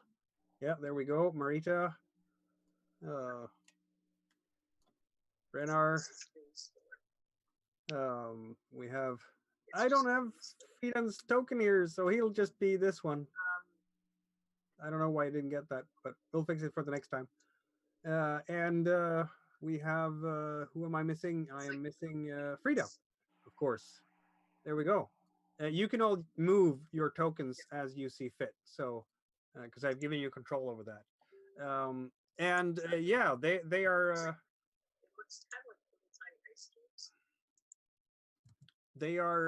definitely still sitting there and waiting for you guys. I guess I will approach first with my sword raised. But still stay out of melee. Sure. You can go as close as you would like, basically, on this map. They are waiting still. They haven't sprung any ambush or anything like that yet. If you want to, if Marita wants to try and fool them with a fake healing thing, you will have to roll a manipulation roll and get up close. Yeah, I will go up to which guy is pretending to be badly wounded. I'm gonna mark this guy with a red dot, pretending to be. Right. That's the one who's got his pig's guts. Yep. Right. So yeah, so I will move up and I will just a sec. I'm a healer. Let me take a look at this. All right, let's roll some manipulation for that. I think. We'll stay very close to Marita.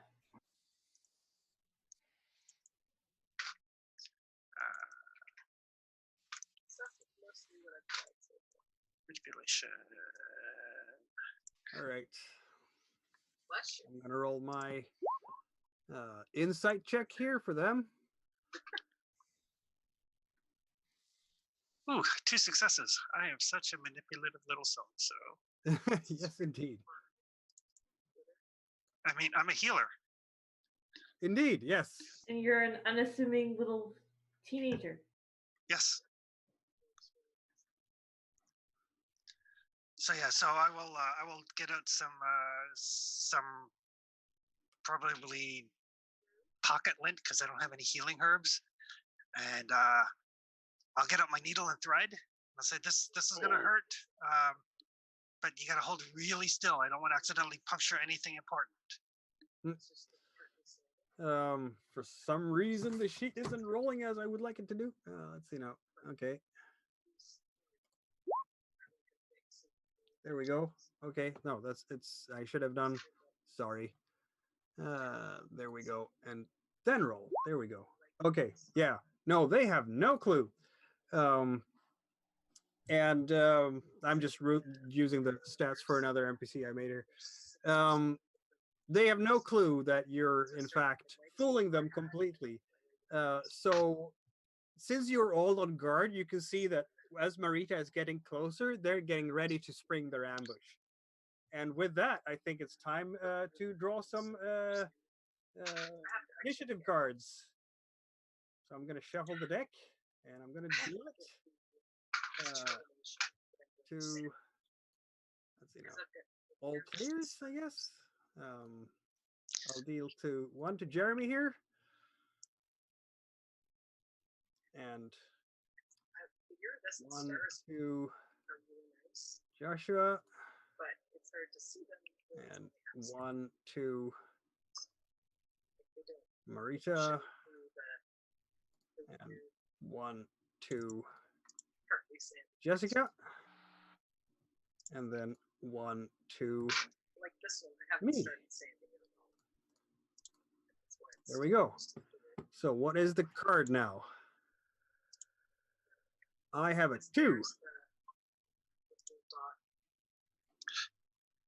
I have a What 6. do you have? I have a 10.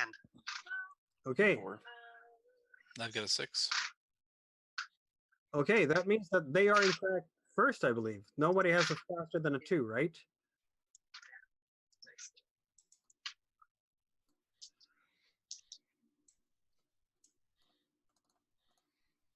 So there we go. That's them. So they will be ready to spring their ambush, and basically one of them will just try to club Marita. That's basically what they're doing. Ah! Fairly straightforward. That would be melee. They have Can I one spend a willpower to parry that attack for her? you can, because you are in fact close enough, I would say. Okay, I will do that. All right, I'm going to move you up there in that case. That will be your fast action to move up to them. Yep. Which means that you can't move any further later on, and then you can That's spend fine. that willpower to parry that. Yep. And I will do the attack. So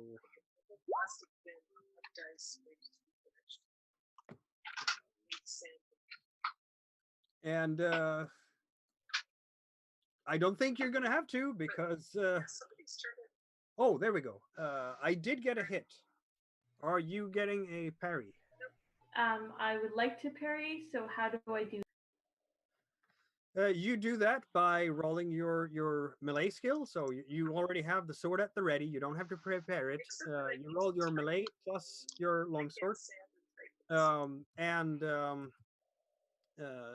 you roll that, and any successes is, of course, they are using a blunt weapon to basically slash. So your modifier for that would be you're parrying a slash. That gives you no negatives. So straight up. And I don't think there's a six. I don't know how that works. let's see No. now. There is no 6. So you So would. I have to push? Yes, you'd have to push. Okay.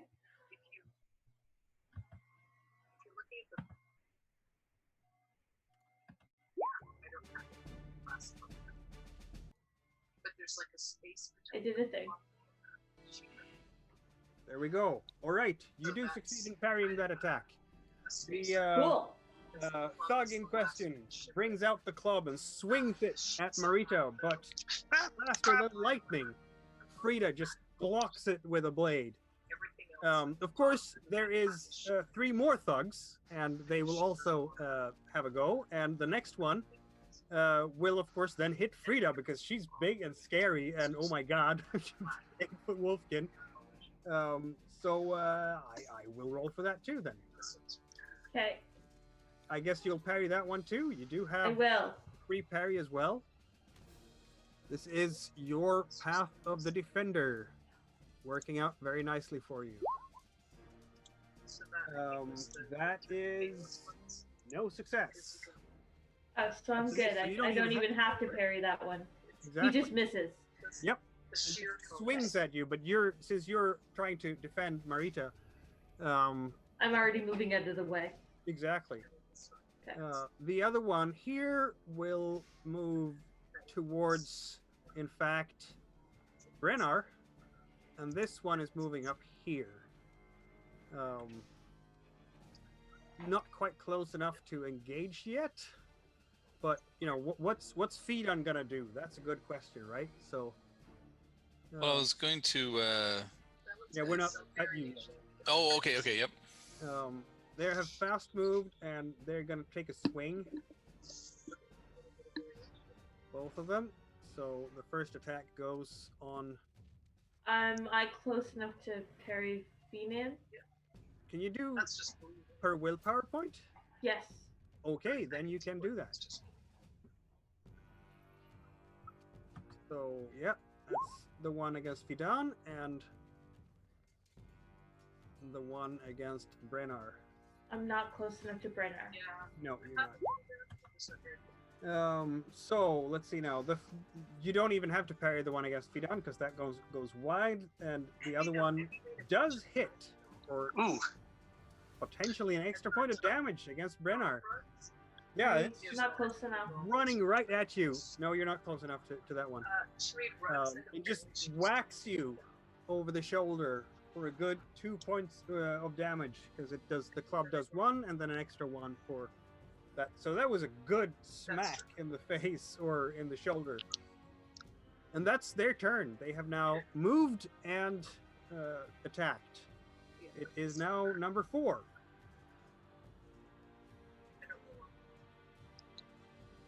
Who's I number think- 4? Which was me, I think. Ah. So just to confirm for damage, that goes against my strength attribute. That's correct. Okay. All right. So since I prepared it earlier, I am now using my willpower Yep. and the oil lamp to burn the person in front of me on fire. How? Noise.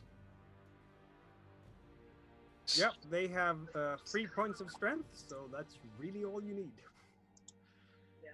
Which means 1 willpower point because you are a half elf, and you get a bonus willpower point because of your psychic power, and then another power level for the oil lamp. Roll a d6 to see if you supercharge or have a mishap. It's a base die.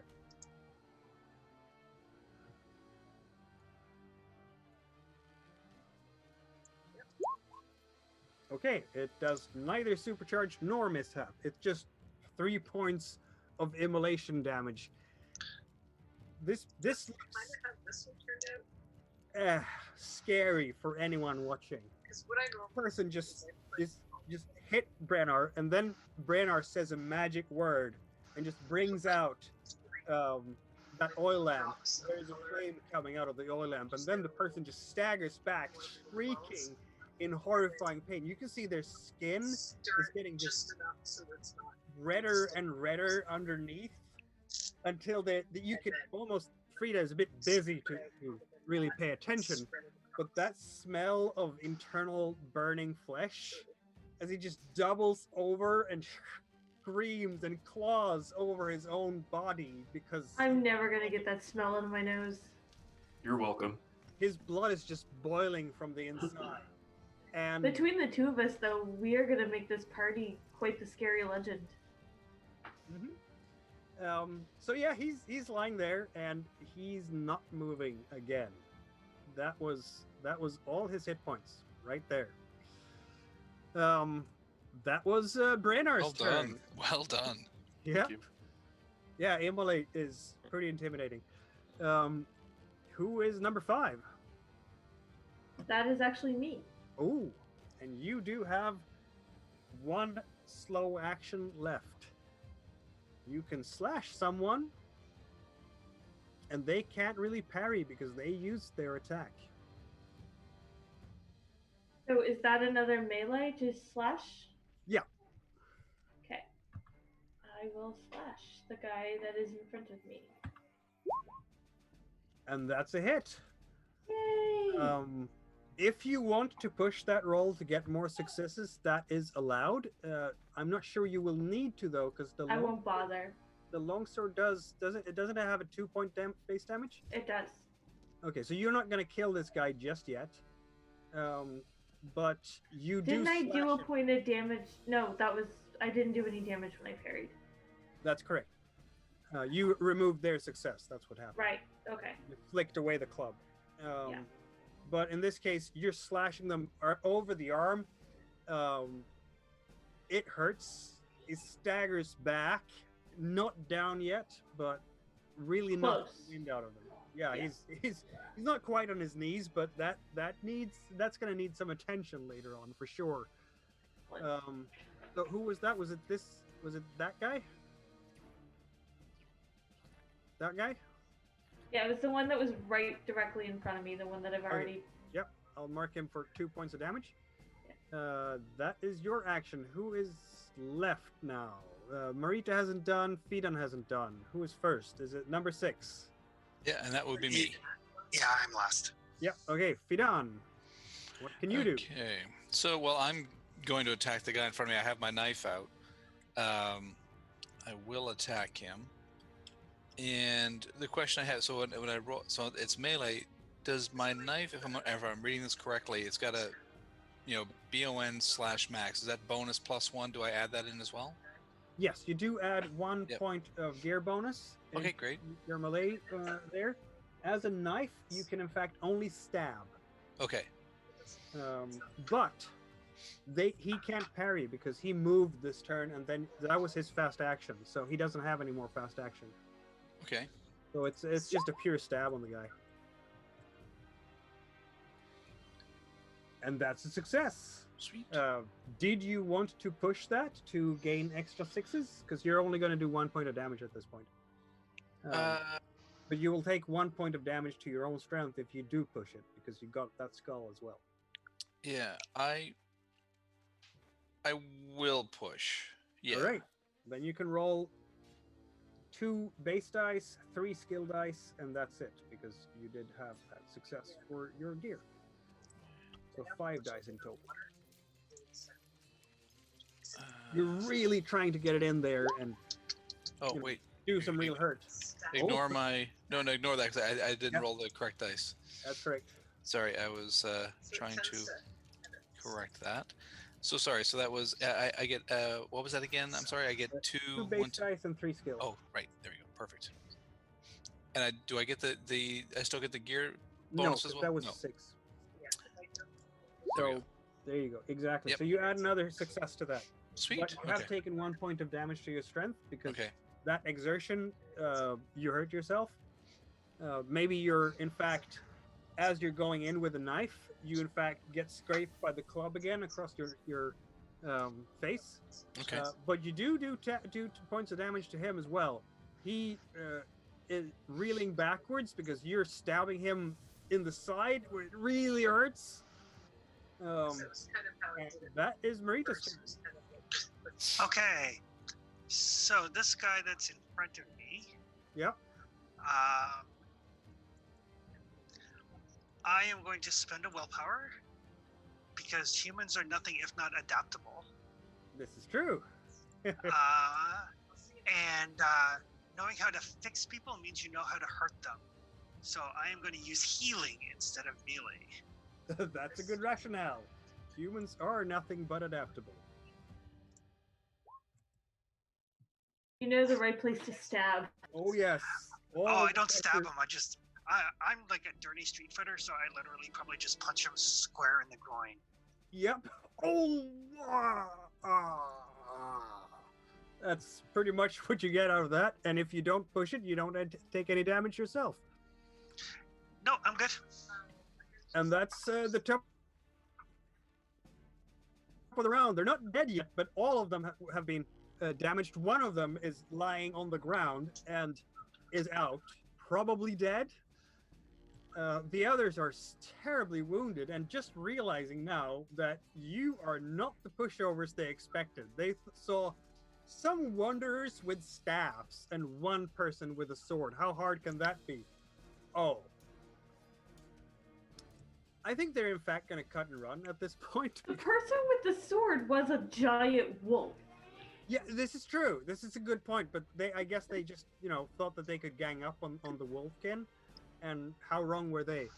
They're going to try to flee. So I'm going to roll for move for all of them, which is all that they can do to get out of range.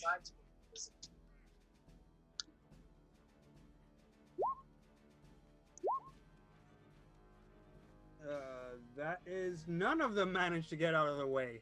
They are trying to get out of the way. You get an attack of opportunity on them. So, Frida, do you want to go first? Because your initiative is first? Yes. Okay. And notice here that since you are standing pretty much in arm's length between 2 people here, you could spread out your damage across both of them if you get enough damage points. I'll allow that. Particularly since you only need 1 point of damage to kill someone right now, or bring them down.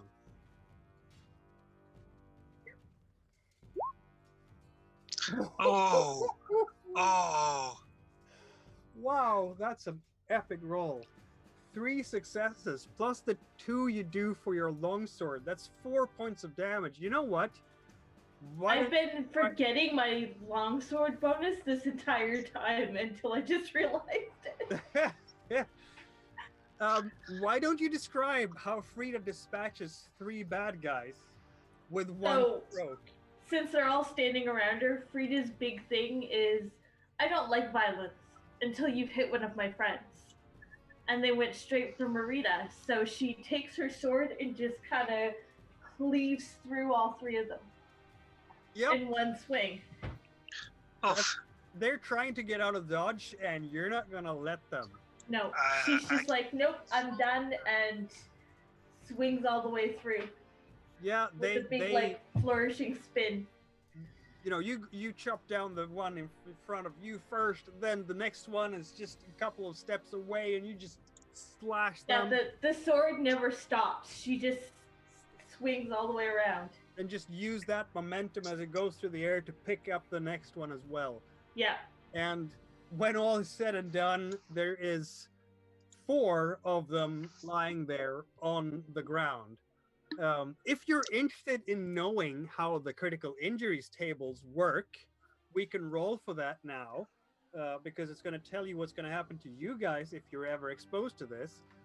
But otherwise, I mean, the fight is over. It's done. They are no longer a threat. Yeah, nobody's gonna mess with the wolf kids. So, did you want to have a look at the critical injuries table since it's our first session? Sure. Yes. All Yes, right. please. I will bring up a sheet. Yep, that's how they get the slices. And do 1 base die and 1 skill die. It's really D66, but I'm gonna roll it 3 times. There we go. And just for you to see how it works. So it's gonna be a 23, a 43, and a 54 for slash wounds. So the first one is a bleeding thigh, which isn't lethal. But this person is not going to be running anywhere anytime soon. It's going to take several days to heal.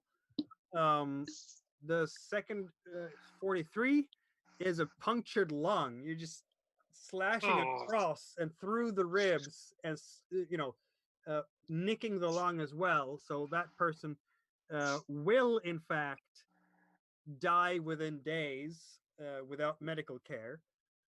D6 days without medical care.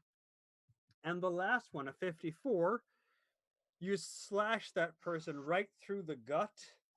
And this person who once pretended to have pig's guts in their knees now have their own intestines in their knees. That's karma. Yeah, and this is also lethal within a D6 hours.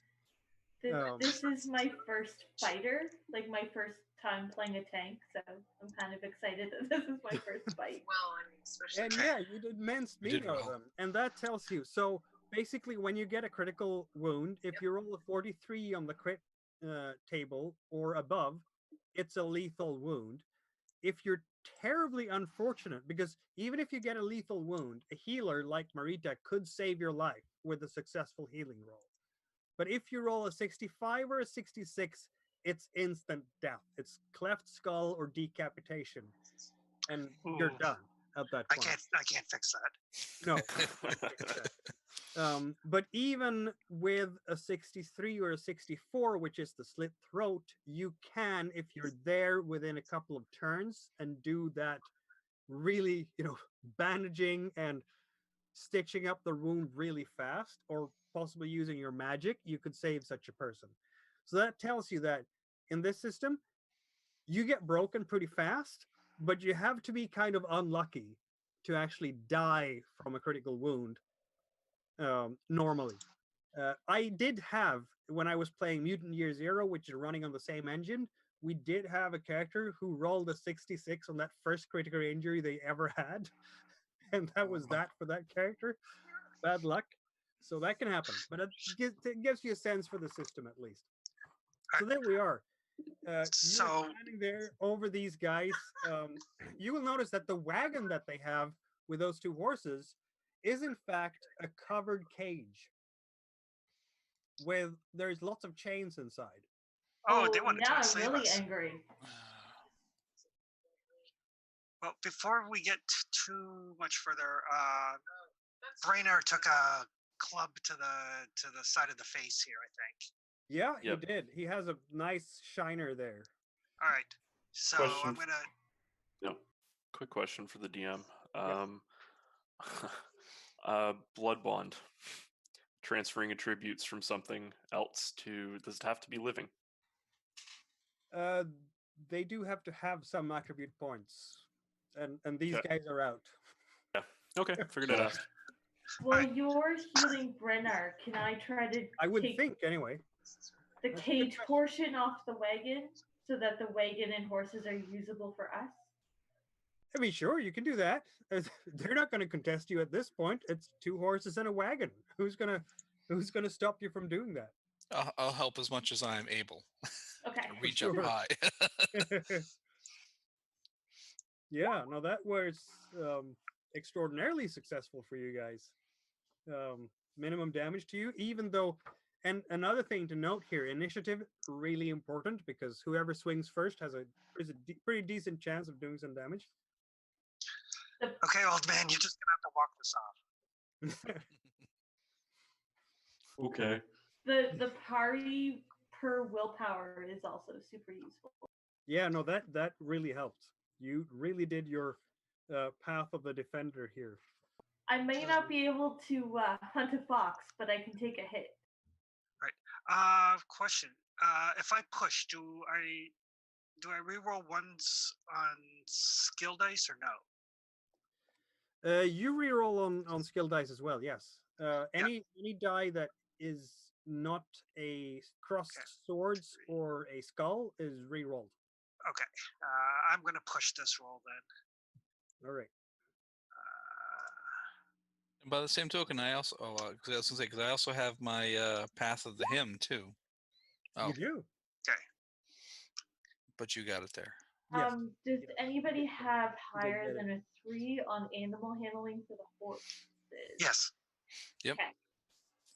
Also, I will let you guys take care of that then. Marita, remember your extra willpower point that you just gained? I'm just looking at my damage here. That's 3 damage. Yeah, you healed 2 damage from that. So I healed 2, but I got 3 ones. no, wait, you got 1 skull. The Right. the ones that you get from skill dice do not count. Right. Just skulls. So you got 1 willpower point and 1 point of damage to your empathy. Excellent. That's so much better. Yes, it is. Yeah, with that, Brainer is in fact healed.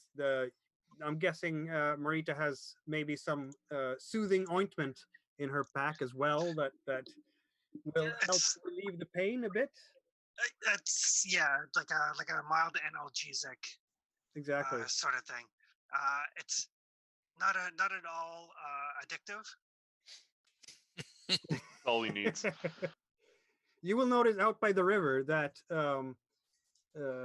Rosalind and the boat is coming in because they saw some commotion. But of course, by the time they get to shore, it's all over. It's okay. We got this.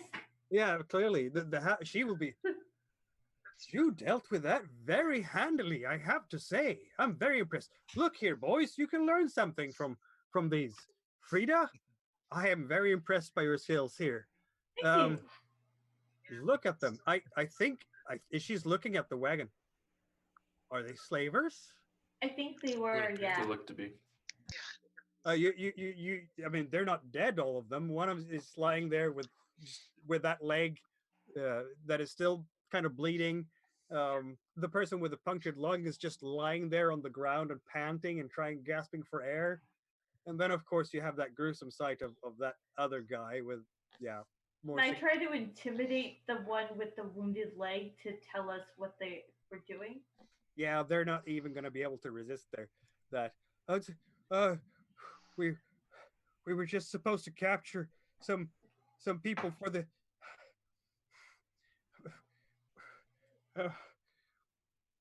We Keep talking. Grindbone. We were gonna sell you in Grindbone. Well, obviously that was a bad idea. Yes, it was. Oh.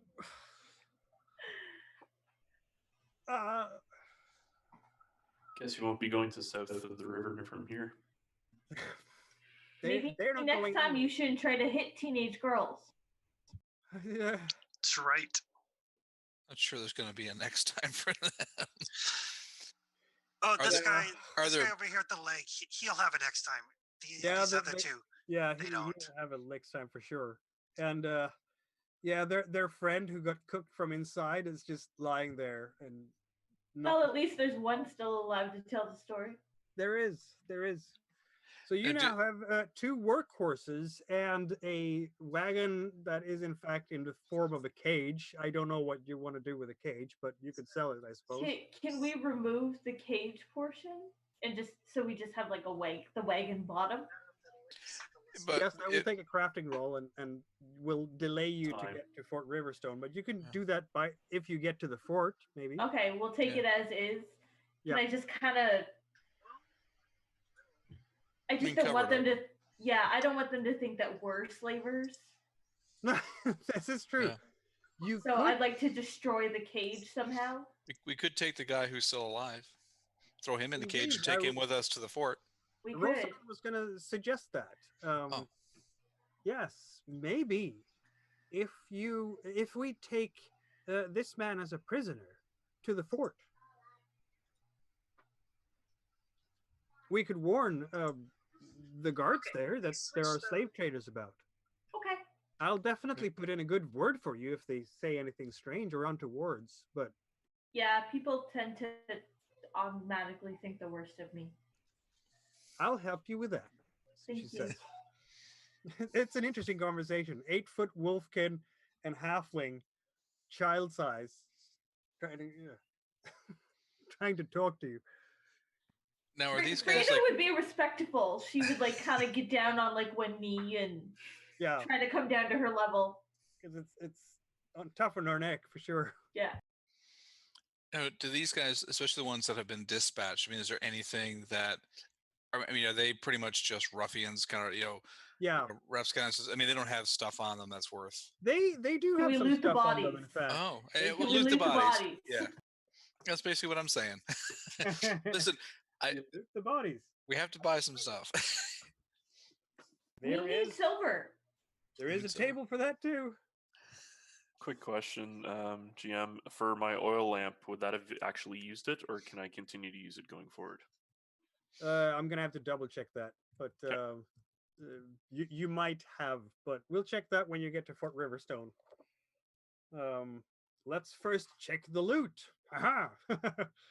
There is a table for that. These were not terribly rich ruffians.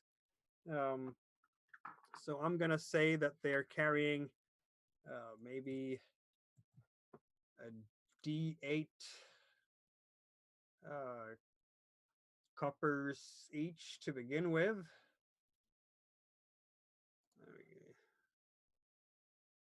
So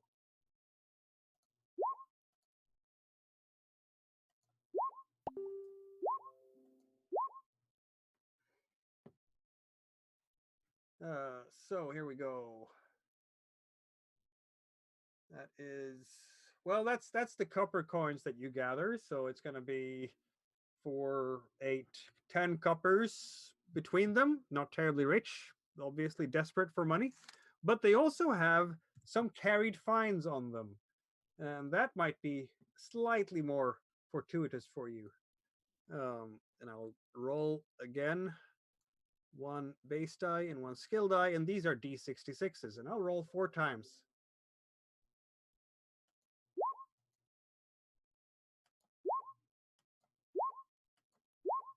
So let's see what they have. And this is the same kind of method that I would use for a randomized sort of dungeon or lair or adventure site. The first one has even more copper coins. In fact, 4 more copper coins. The second one has a 54, is a bronze shield? No, I don't think so, because that person would have used the bronze shield in this fight, I'm pretty sure. Although I could definitely use a bronze shield. I'm sure. I'm going to give them even more copper coins, which is another 4. And then we had 23. Yeah, that's even more coins, and the fourth one is even more coins. So we'll have... Let's see now. There we go. So you get another 18 copper, apparently. That's a decent haul, maybe? when you have nothing, it's an astounding amount. Yes. Exactly. So you have increased your fortune by a couple of silver coins altogether, I think, between them. While they're looting the bodies, Marita is going to go over to the horses and make sure that they're calm and kind of get a judge as to what sort of shape they're in and all of that sort of thing. Yeah, no, they're it's gonna be two workhorses. They are in good shape actually. They seem to have taken care of them, which is not strange given how much they depend on them for their income. Um so yeah, they handle well. They're not aggressive in any way.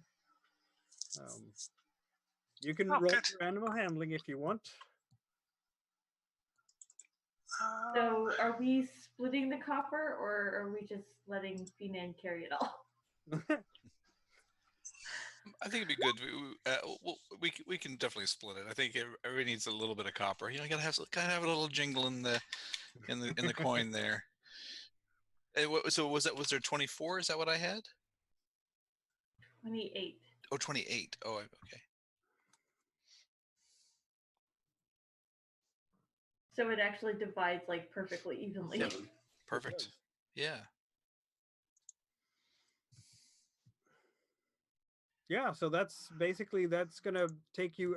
The guy with a punctured lung who's lying there, just help. Will you? I'll throw him in the back of the cage. That works. Okay. I wasn't going to, but now that he's asked. I'll put him in the back of the cage with his friend. Fair enough. Marita could save the life of the guy with a punctured intestines as well if you wanted to. I Brainerd wasn't could go going over to. to it. I'll look and I'll see how the rest of the group is looking at Marita, like whether they're looking at her expecting to try or not. Frida is not. I'm really not. Brainerd would go over. And try to heal. Yep. I don't like violence, but she sees it as he kind of deserved it. They were not nice people, that's for sure. Oh. Well, they still. And it's one thing if they were going to, take people, I think, for their money. I mean, not that that's a good reason, but to then take people to It's as less slaves to grind dastardly bone. than a slavery. Yeah. Yeah, no, for Something sure. about. On the other hand, if there is a fort nearby, there might be someone who could pass, legal judgment on them. That's true too. For those who care about such things. I mean, technically, who knows if you are on anyone's territory or domains or what have you now. In these kinds of areas, you make your own laws very often. Okay. Marita, we're near the riverbank, right? You are indeed. All right. So I will go down and I will gather up some clay from the riverbank. And then I'll come back and I will heal the two dying people. Mm-hmm. That's very kind of you. And I will actually. Which guy looks like he's about to die sooner? Probably the one with the punctured lung, or the. Nope, the other one. In fact, that's. You can live with a punctured lung for a while, at least in this system. So there's a much more serious wound. All right. So the guy with the gut wound, I will actually use magic on him. Oh, that would work. I will use the clay and I'll press that in, and I'm not going to be gentle about it at all. Oh, screaming pain to the point where there's. Frida will look at him like you look at a child that's making a big deal out of something that they shouldn't be. Yeah. Okay. So I don't overcharge and I don't fumble. So I will heal two, one from the willpower, one from the clay. Right. That's Those who watch, I don't know if you've seen Marita do something like this before. Rosalind will definitely be impressed and realize immediately that this is magic being used. and you can see how the blood is clotting up along that slash, and basically the bleeding is stopping. The If ruptured we've intestines are no been longer together ruptured. a year, I've probably seen Marita do something similar, at least on wounds on myself. Yep. Yeah, And she usually only does magically healing if there's like it has to be done now. And I mean, obviously, these guys are going to comply. They're not going to mess with you anymore. You've made your point. So even if they're healed up, and technically this guy can walk-ish, you know, but there's no, not even a hint of resistance from them, and they will willingly go into the cage that they had aimed for, used on you. Okay, and then the other guy, I will take out my stitching thread, and I'll make like a little hole to relieve the pressure on his lungs. Yep. And then I will basically stitch them together as best I can with my healing skill. Very good. Which Yeah. is quite enough. He'll live. He'll live, exactly. So the three of them are put into that cage, and you can be on your way again. I'm not sure what you're going to do with the immolated one who's just lying there. He's dead, right? He's dead. Oh, dead, yeah. yes. He can't And, be healed. You can either push him into the river and just have him float away. Having him lie here Probably. in the road might not be terribly, beautiful for the road, I guess, for those who care about such things. Having carrion Can here. we bury it? That would take too long, wouldn't it? It'll I would take just a throw him while. in the. I just throw him in the river. How burnt Yeah. is he? Oh, How burnt is he? he's completely Inside out. red in his flesh at this But point. not ash. No, not quite. If he would have done, 4 points of damage, I would have called him Ash by now. But they had 3 points of strength. You did 3 points of damage, so it's still a body there. Yeah, well, water is good for burns. I'd probably look at Fidan and Yeah, and say, hey, Yeah. let's Coastal drag Ends him down people to the can help out as Yeah. well, and Let's just throw him in. yeah, they can just help out there. And I will help you put him in the river. yep, in he goes, splash, and starts floating away downstream. The current is heavier than it usually is because of the time of year. All the spring melts from the mountains in the west are coming down, and so it is a more rapid river, which is hard on the guys who are rowing. But yeah, you can make that kind of progress. While they're dumping the bodies, I'll lean over to the guy whose guts were hanging out, and I'll just whisper to him and say, if it wasn't the first day of spring and my family wasn't here, I would have strangled you with your own intestines. He's not saying anything. And they thought the wolfkin was scary. Yeah. You've put the fear of the gods into him. That's for sure. So now, is there a way to ride in this? Well, there was the four of them, so the four of us should be able to ride in the carriage now as well, right? In the cart. Yeah, on the front. Yeah, exactly. Yeah, perfect. Yeah, you should nice. be able to do that. Yeah. I might take up a little bit more space than they did. That is an issue, maybe. Yeah, but I'll counter that on the other end. But so you're still not going to be the two of us. that Make up like two fast, people. so you're not going to be moving terribly fast. Yeah. So after that little jolt of excitement on the road, which What are the horses' names? we'll have to make up some. You will be traveling on towards Fort Riverstone, and I suppose that means that we get another lead the way roll from someone. Okay. All right. I think that Last falls of your to journey, me. because it's a short journey this time. I'll put you back on the main map. Right. And that is a survival check. Indeed, with Pathfinder bonus. And you succeed. We are not lost. It's simple Yay. enough. Just follow the road, apparently. And with that, you do arrive in the area of Fort Riverstone. And I will take you to that map. And this is kind of what it looks like.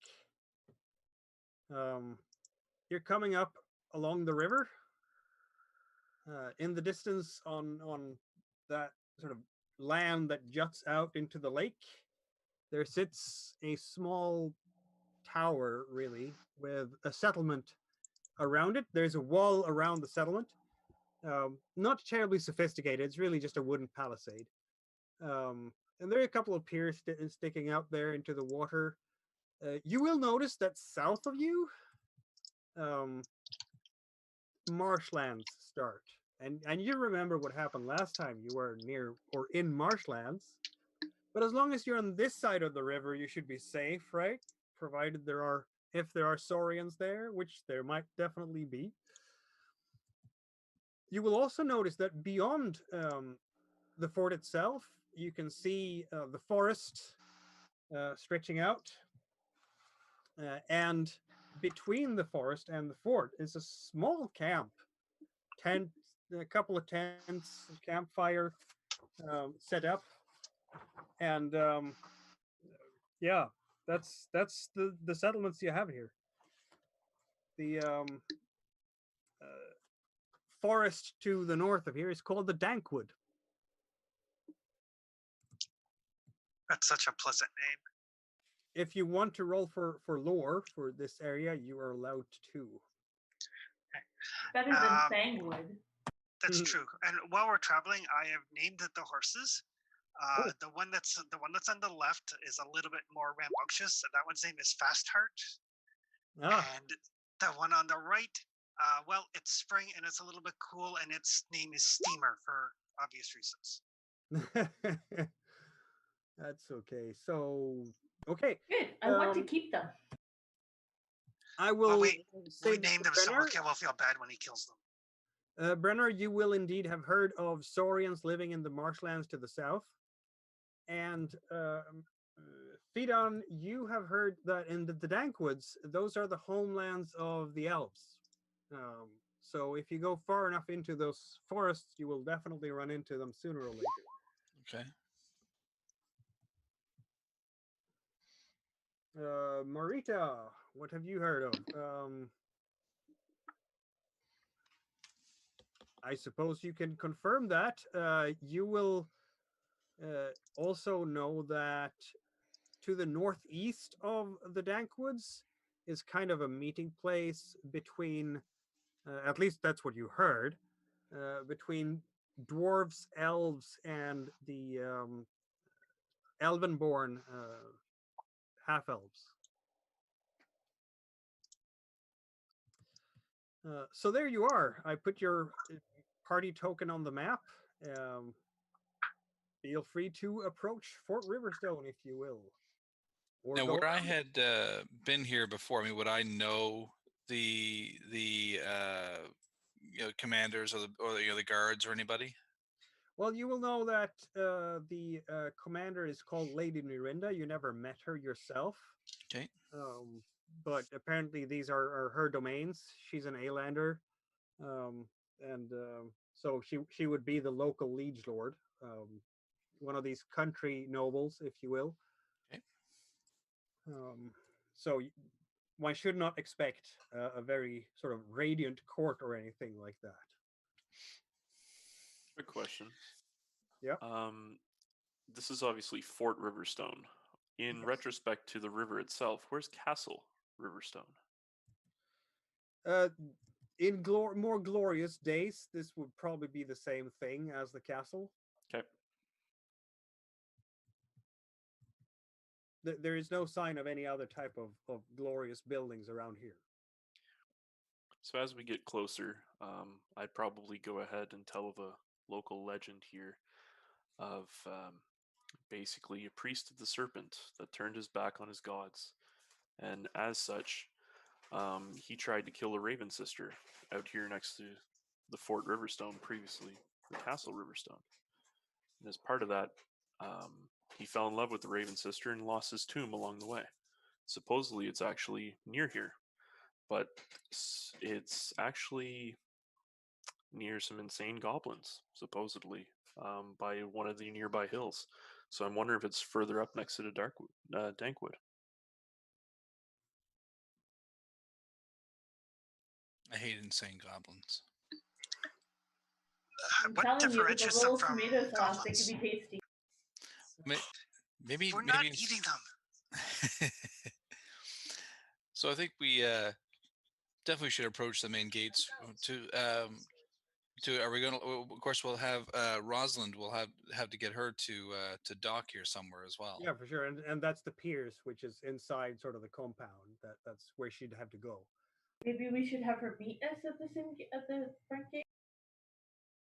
Or we could go ahead and actually, Fidan, you mentioned you've been here before, so why don't Came you through. do some introductions for Rosalind and then get her into the pier that way?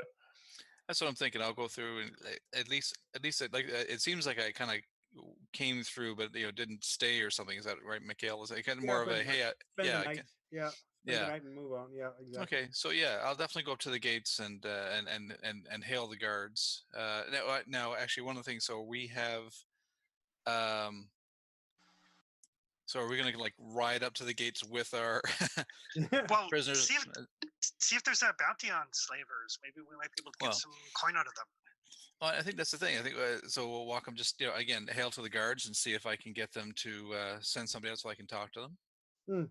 The only thing that's different from last time you were here, which was last fall when you were traveling east, would be that little camp just on the other side of the fort. Okay. That wasn't there then, but then there are travelers coming through here probably all the time, as far as you could guess. You're a bit far away from the camp to tell what kind of people that might be. Okay. But as you get up to the fort, there are a couple of guards standing by the gate through the palisade there. They have leather armor, shields, and spears, and sort of leather caps on their heads. This is fairly standard for more type of rural militia who might not be terribly well equipped, don't have the chance to get their holds of fancy things like swords and whatnot. Um, so this is still, you're still out um, in more remote locations for sure. As such, it has a good position overlooking the mouth of the river, where the lake spills into this river, empties into it. Um, so it's a good strategic location as far as that's concerned. They will definitely be wary when you're coming up with a wagon with a cage with 3 people in it.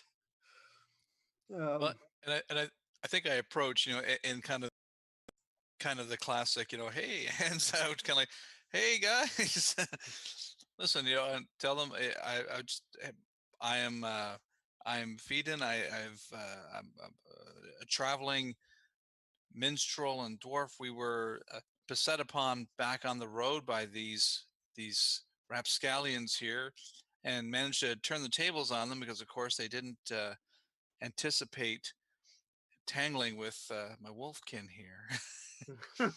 So but we have so we've turned the tables on them. We and we'd like to bring them in to justice, perhaps see if there's even a bounty on them. But regardless, we would like to turn them over to you for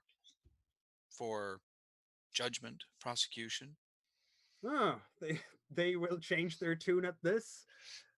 You being, a person who is good with words, and good at reading other people and so on, you know how to put your words right. They You seem convincing to them for sure. They will not doubt you on your words at this point, given just how slash these guys are. And um, I mean, looking towards the rest of your company, you don't look. Fidan does not look like a big brawler at all.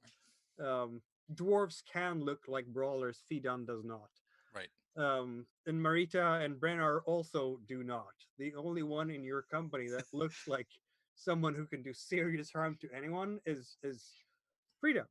So you do not have the looks of a group of slavers necessarily, or bandits about you at all, and that certainly helps in this case. The people who look like bandits are inside the cage. Um, well, very well then. Just hold on here, and we'll um, get a message up to the lady and see what. Because they're baffled by this. This does not happen very often. That someone comes bringing prisoners to them. No, and I also tell them, I said, and by the way, we have there we met some traders along the way who have some wares that would probably be of interest to the keep as well. And there, would it be okay if they dock as well? There's a halfling and two humans and their wares, but we've been traveling with them. If that's okay, they would just like to dock as well. Absolutely, as Okay. long as they pay the tariffs, we're very happy with that. Okay.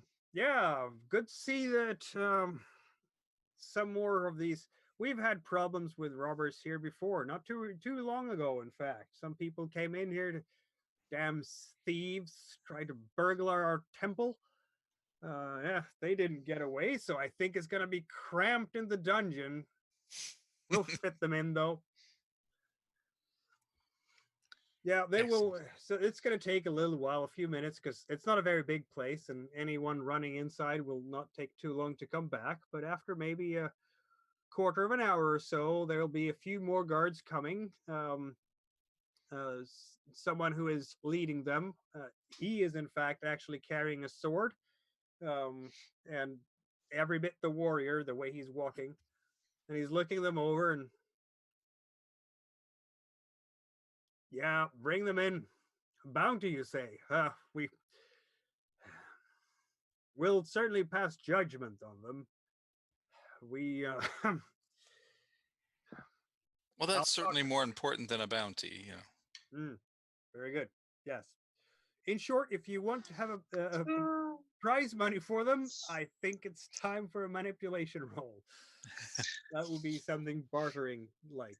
Well, yeah, we did have to, we did incur some damage among our party, and certainly we, you know, had to come up this way, and to bring them. So it might be, we would just like to have some compensation if that's possible, since we're removing these, these scum from causing more harm to the people that are around here. We're certainly happy and grateful that you did that, but he kind of trails off there because there's something awkward about this whole situation. Okay. If you want to roll an insight check, you can Yeah, that's what I'm gonna do. Okay.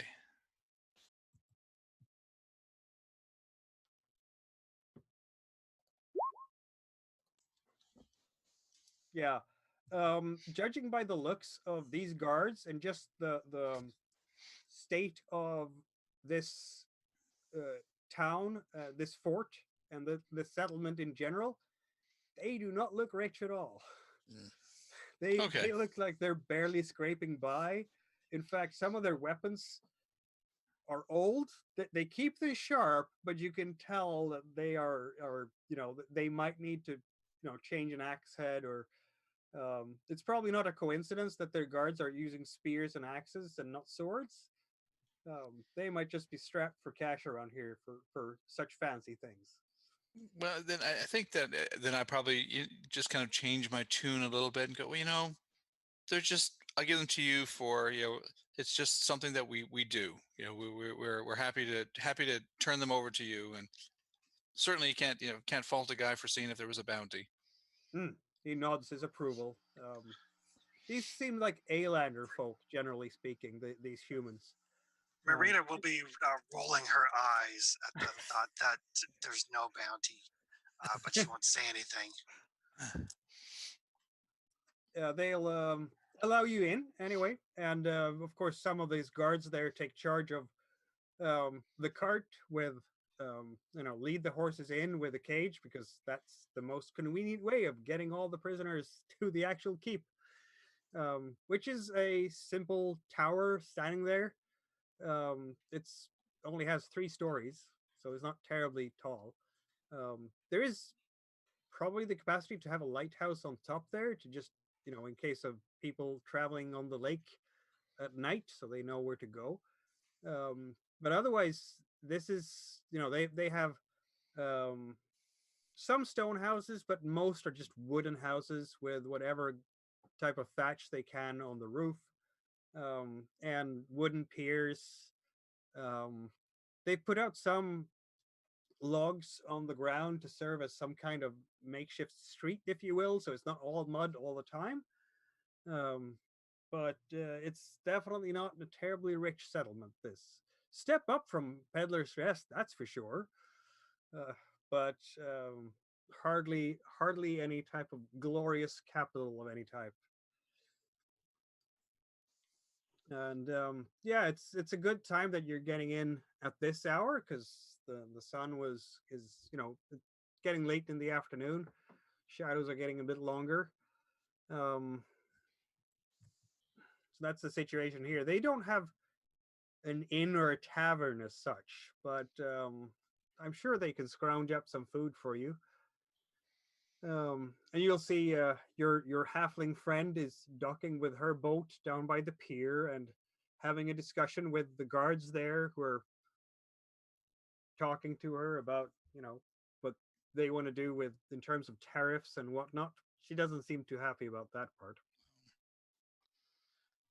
Hopefully, she won't have to pay too much for that. Well, if she wants the fort's protection as a trader, she'll have to pay the fee. Yeah. Hopefully, she can still sell some things. We'll have to hope for that. I'll have to work on that. For sure. Make sure they buy some things from her. Exactly. Yeah, so you have made it to Fort Riverstone, formerly known as Castle Riverstone. Not much of a castle in Brenner's eye, but then again, It's not much of a fort either, but it's better than Peddler's Rest. So True. It's definitely a step up. they have their buildings aren't made out of clay. This is true. And they've made sure to put the buildings and everything on high enough ground, so they're not going to risk any to be flooded by the spring flood. The makeshift tavern that you might be able to see, because they do get traders coming through here, and someone has sort of added to their regular house a larger serving area that where you can go and get yourself a meal and such like. To call it a real tavern or a real inn is a bit generous, really, but Now, and you said they didn't have anywhere like an inn, obviously, to sleep. Do they have some sort of? I mean, even somewhere out of the elements that we can? oh, for sure, yeah, they can Okay. scrounge up inside that place. They can probably scrounge up some makeshift beds with rickety wood frames and good enough stuffed hay to sleep on. Okay. And some cloaks or blankets that they have that they can provide. It's not Works going for to be me. terribly expensive. We'll only set you back a little bit. They will charge you. And Can't afford not to in these parts. Sure. I do ask the one of the guards about the camp on the outside. Just as well, that I passed by here many months ago and hadn't seen that camp before. Who do you have camping outside the Oh, area? some grumpy dwarfs. They don't want to pay the tariffs. Ah. Sorry, no harm intended. No. I understand. My kin can be a little cantankerous at times. Would that? I was going to ask because one of the towns that we were in had expected dwarves to come down earlier in the season. I mean, have they been here for a while? Yes, they have. They're still holding out on us that they're not going to be passing through here if they don't pay the fee. We're protecting them. Sure. And doing a great job, I might add. He looks happy to see that. Renair has a hard time to hold back a chuckle. Marita will also bite her tongue. I'm trying to be smooth and silver tongue.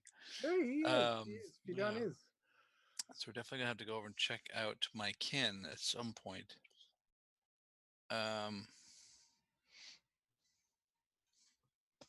But at least you made it through the first day of traveling in the Forbidden Lands in one piece. And as I can see that we're approaching 11 Atlantic Standard Time, it seems to me that this is a very good place to potentially end the session. You have been through some adventures, experienced some of the system's intricacies, but also some of the challenges maybe that might lay before you. There will be some XP for you, of course. Yep. But we can deal with that later on. The important part is you have traveled a day, a half a day really, had an encounter with some of the dangers in the Forbidden Lands and lived to tell the tale. And that is not something that should be underestimated, as things can be rough in these parts. Your fee, by the way, for staying a night will be 2 copper each. Wow. Okay. Well, I will pay back Fiden some of what I owe him, but then I'll immediately ask to borrow the 2 copper to pay for it.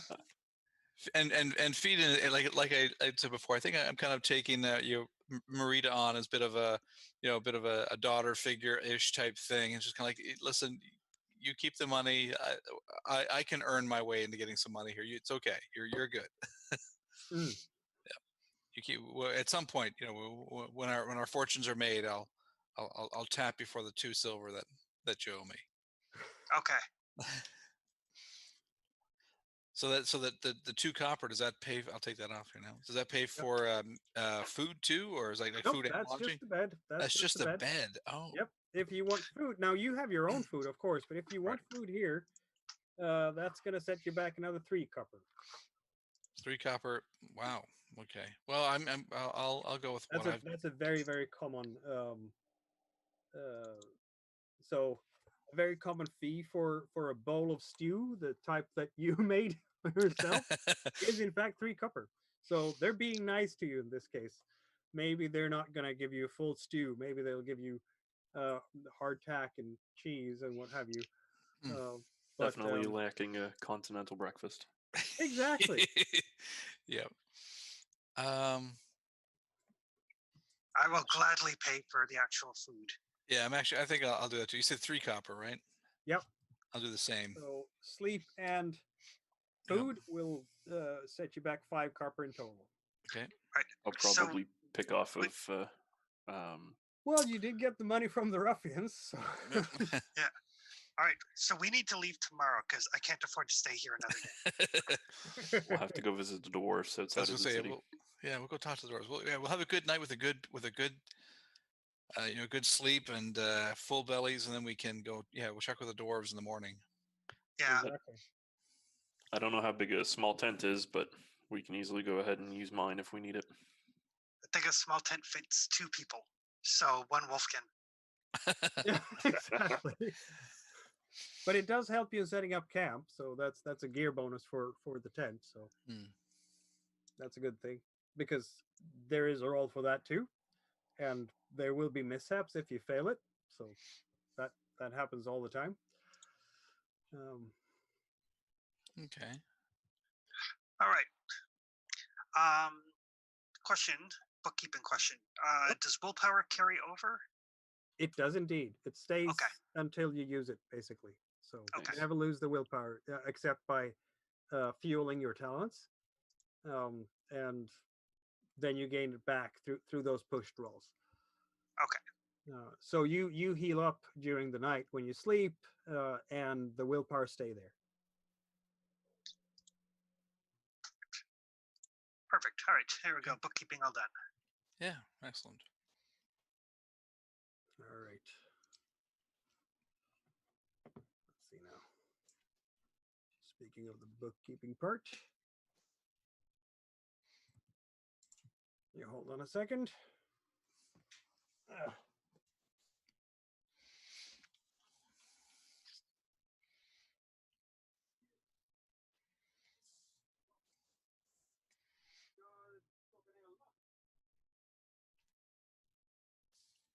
All right, so that means that we're pretty much wrapping up the session for tonight. Thank you, everyone who's been watching. This was the first step in Raven's Purge. And one interesting part of this very open-ended world is that we don't really know when sort of the main plot, if you will, of Raven's Purge yet, has it not? There is lots of random encounters, random adventure sites, random places to encounter, and legends to follow up on, and some of them will lead further into the plot, and we'll see how that goes next session in 2 weeks from now. So thank you very much for tuning in. Great. All right. Thanks, everybody. Thanks, everyone.